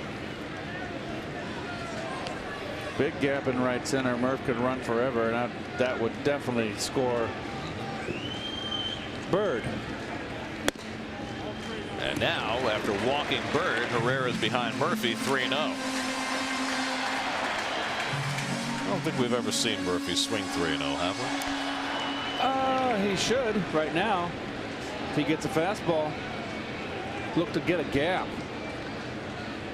End this thing. I saw an amazing stat yesterday from our friends at Bloomberg. Of all 3-0 pitches, yes, 1/8 of them are swung at. I thought that was an extremely high number. Which means I would have thought maybe 5%, but it's like coaches, almost 13%. Manager has to give the green light. But not that time. Murphy fouls back the fastball, and now it's 3-2.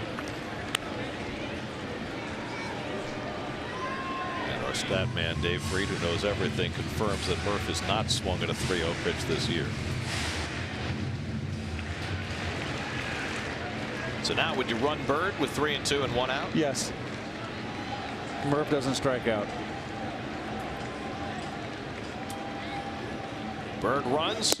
Murph strikes out. Perez's throw is perfect. Strike him out, throw him out, double play, and we'll go to the 12th. How's that for analysis? Perfect throw by Perez, and we play on. Murph swinging through the fastball, and right on the money, Johnson with the tag.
Ninth, Justin Turner moves from third base to second base, and Josh Satin moves from first base to third base. So Murphy comes out.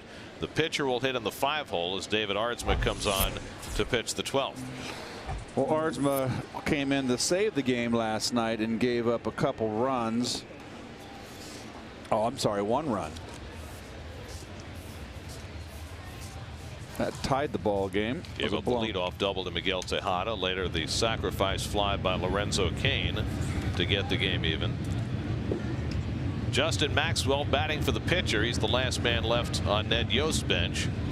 And he takes high ball 1. Well, the Met bullpen has been perfect. 5 innings, 15 up, 15 down after Jeremy Hefner left after 6.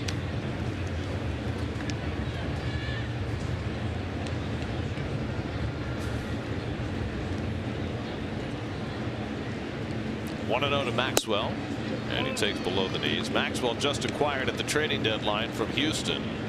appeared as a pinch hitter yesterday, had an infield single. This is only his third game with the Royals. Mike Moustakas on deck, and then Alcides Escobar. Maxwell, the former Washington National, takes up and away, and Aardsma quickly behind 3-0.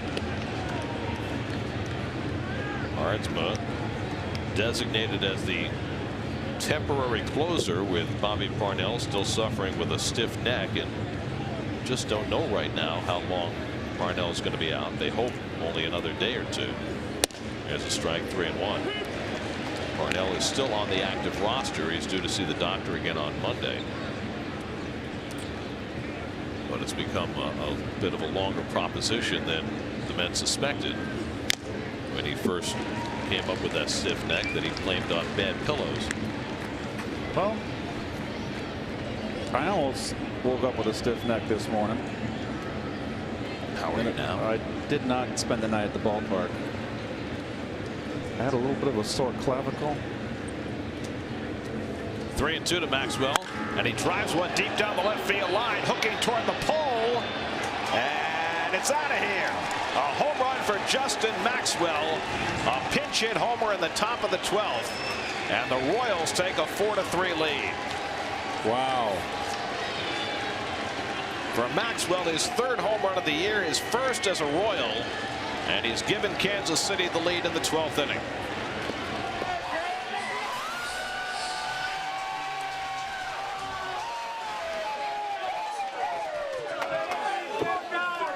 Well. Behind the count, fastball up and in, too much plate. Right down the line, no doubt. Well, the Royals had 17 straight hitters retired, and Maxwell breaks that with the home run against Aardsma. Tough series for Aardsma thus far.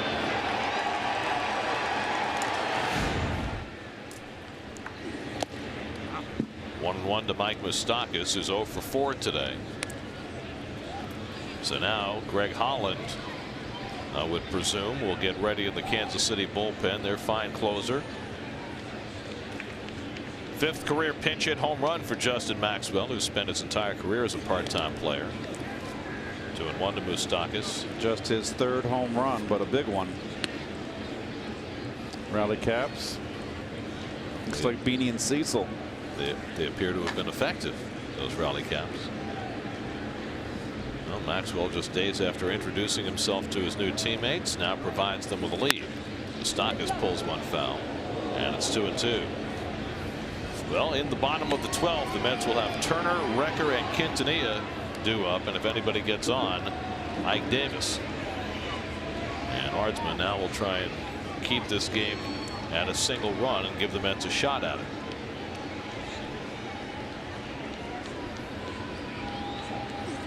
And Moustakas out on strikes. Good splitter by Aardsma to get him. 1 down.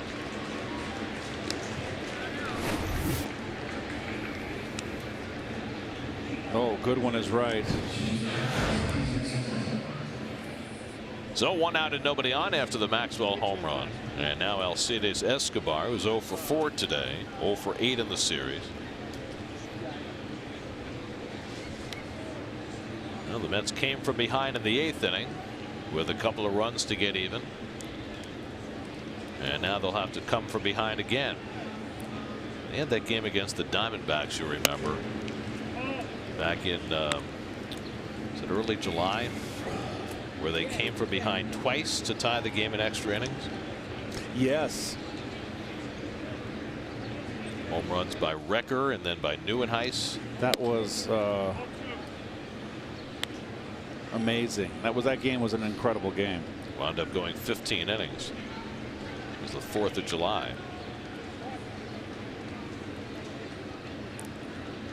Aardsma behind Escobar at 2-0, and he pops it up. Quintanilla takes charge, and that's the 2nd out. So 2 out of the top of the 12th, and now Salvador Perez will get his 2nd turn at bat. Came in for defense in the 8th inning, grounded out, and is only at bat in the 10th. So there is Greg Holland, the Kansas City closer, getting himself ready He'll be bidding for his 29th save of the year.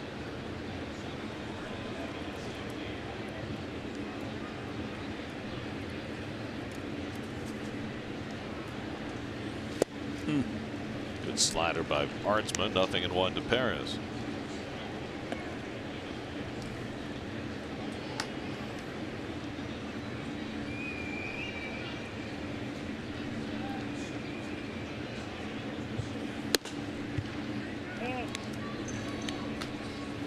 Perez hitting 8th in the order. Elliott Johnson is batting 9th. He's on deck if Salvador Perez keeps the inning going. And a call strike of the knee is 1-2.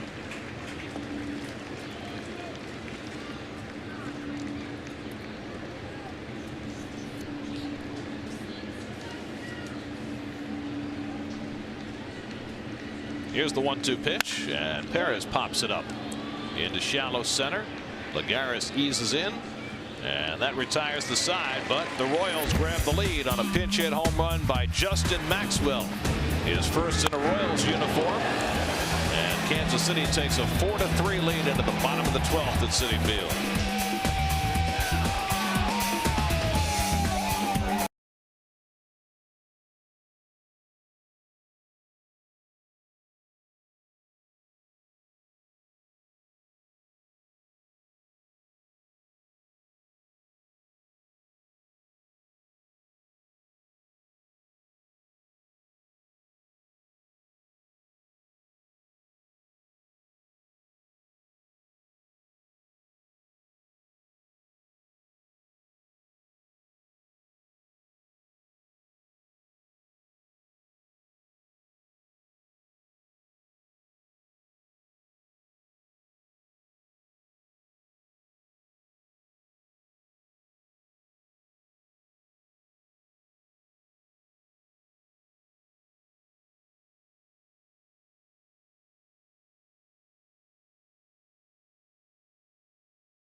Island on your left.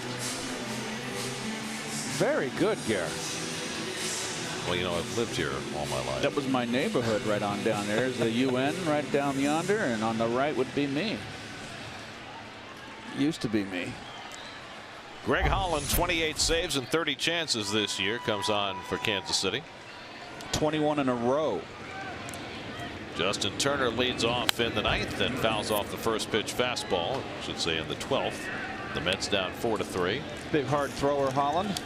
Holland took over as the Royals closer last year. He's 27 years old, out of Western Carolina University in Cullowhee, North Carolina.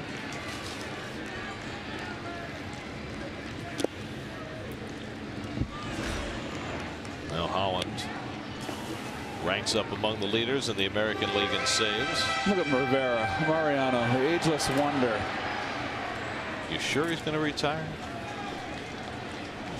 Almost has to now to give back all those gifts. That's true. Feel like canceling the wedding at the last moment. 2-1 to Turner, who's 1 for 3 in a walk today. Anthony Recker is due next. John Buck on deck to bat for him. Buck is the last man left on the Mets bench. Quintanilla due up 3rd in the inning, and if anybody gets on, Ike Davis. 2-2 now to Turner. Holland 65 strikeouts in 41 innings. That's 14.3 strikeouts per 9. That's tops in the American League. Only Aroldis Chapman, who's over 15 strikeouts per 9 innings, has a higher strikeout ratio.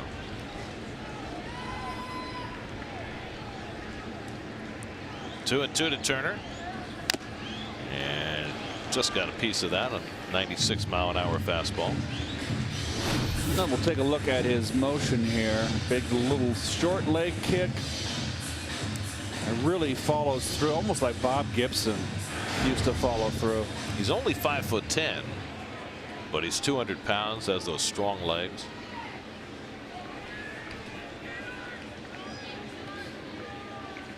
That's a talent.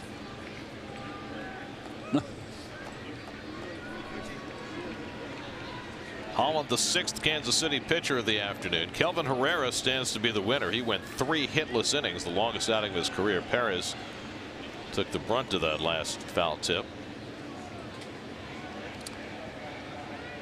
They've already used both their catchers today, and they've used every position player. So if Perez were badly shaken up, they'd have a predicament. Where exactly did that get him? I don't. Can we see that again? Because this is taking a longer than I expected. Oh, got him right in the chinny chin. That hurts. All right, you got a pitcher out there. Let's go. So Perez convinces the trainer he's all right.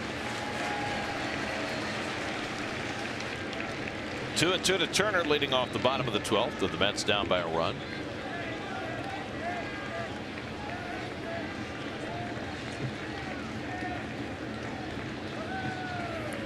And the pitch popped up. Good curve.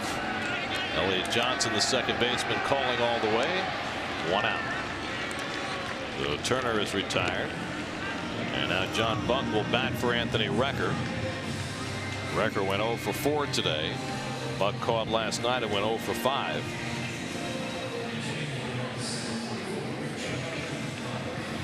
So the former Royal Buck asking the young catcher Perez where it struck him. Those catchers are a fraternity unto themselves.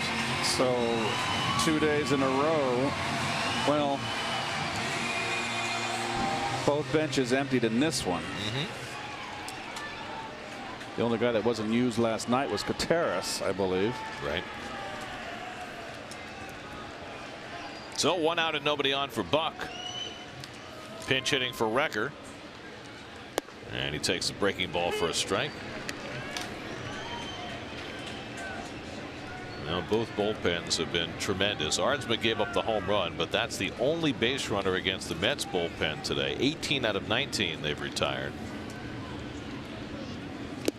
And Holland showing off the breaking stuff and gets ahead 0-2. Meanwhile, the Royals bullpen, Crow gave up a couple of runs in the 8th, but then Herrera was tremendous for his 3 innings, and now Holland trying to save it for Kansas City.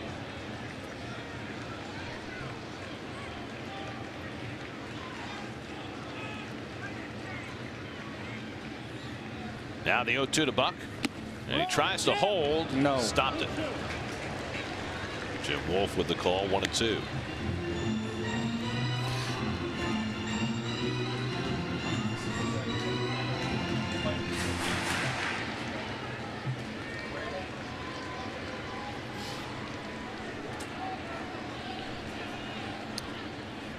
Holland ahead on Buck. 1-2 with 1 out and nobody on. And John takes the breaking ball in the dirt. 2-2. Boy, he just really falls to the first base side of the mound. Good over the top curve, split finger, and serious cheddar cheese.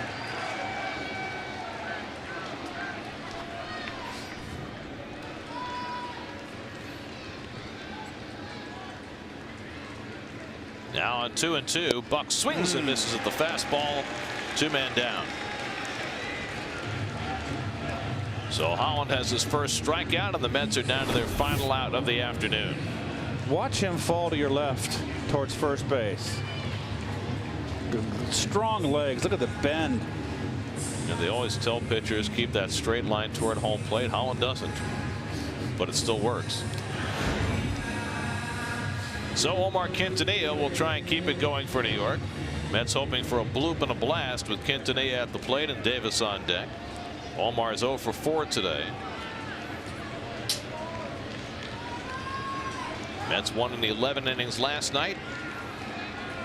Down to their final out in the 12th inning today. Well, we're going to give you a shot here behind home plate. A bird's eye view here. Watch him. He does step straight home. Look at the power in those legs. Look at that.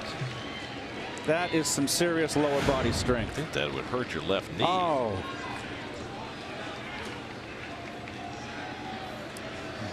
He is bent with his front leg. He is just a horse. Quintanilla takes a fastball for a strike, and the Mets are down to their final strike of the afternoon. I mean, you can put reins around him and plow, and you go plow the back nine for you. That's a strong man.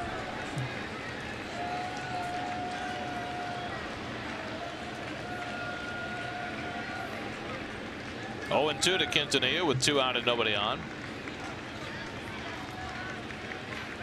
And Omar strikes out. Perez will toss it down to first, and the ball game is over. So Holland fans 2 and a 1-2-3 bottom of the 12th with the save. Justin Maxwell's pinch hit home run on the top of the 12th wins it for Kansas City, as these two teams have traded extra inning wins in the last 24 hours. The Royals win this one in 12, 4-3. Well, the first game without David Wright in the lineup with the hamstring injury, and he was sorely missed. The Mets banged out 8 hits, 3 runs, home run by Daniel Murphy, his 9th. But this was all about the pitching right here. Both bullpens were outstanding. Ardsma gave up the home run to Maxwell to end it. Well, there you see your Time Warner Cable game summary. The Met bullpen retired 18 of 19 hitters, but Ardsma couldn't get Maxwell, who hit the pinch hit home run in the top of the 12th to give the Royals the lead, and they hang on for the 4-3 12-inning victory. New York Mets baseball on SNY is brought to you by Bob's Discount Furniture, proud to be the furniture store of the New York Mets. By AT&T, rethink possible. And by your local Tri-Honda dealers. Hurry to your local Tri-Honda dealer for great deals on the 2013 Pilot.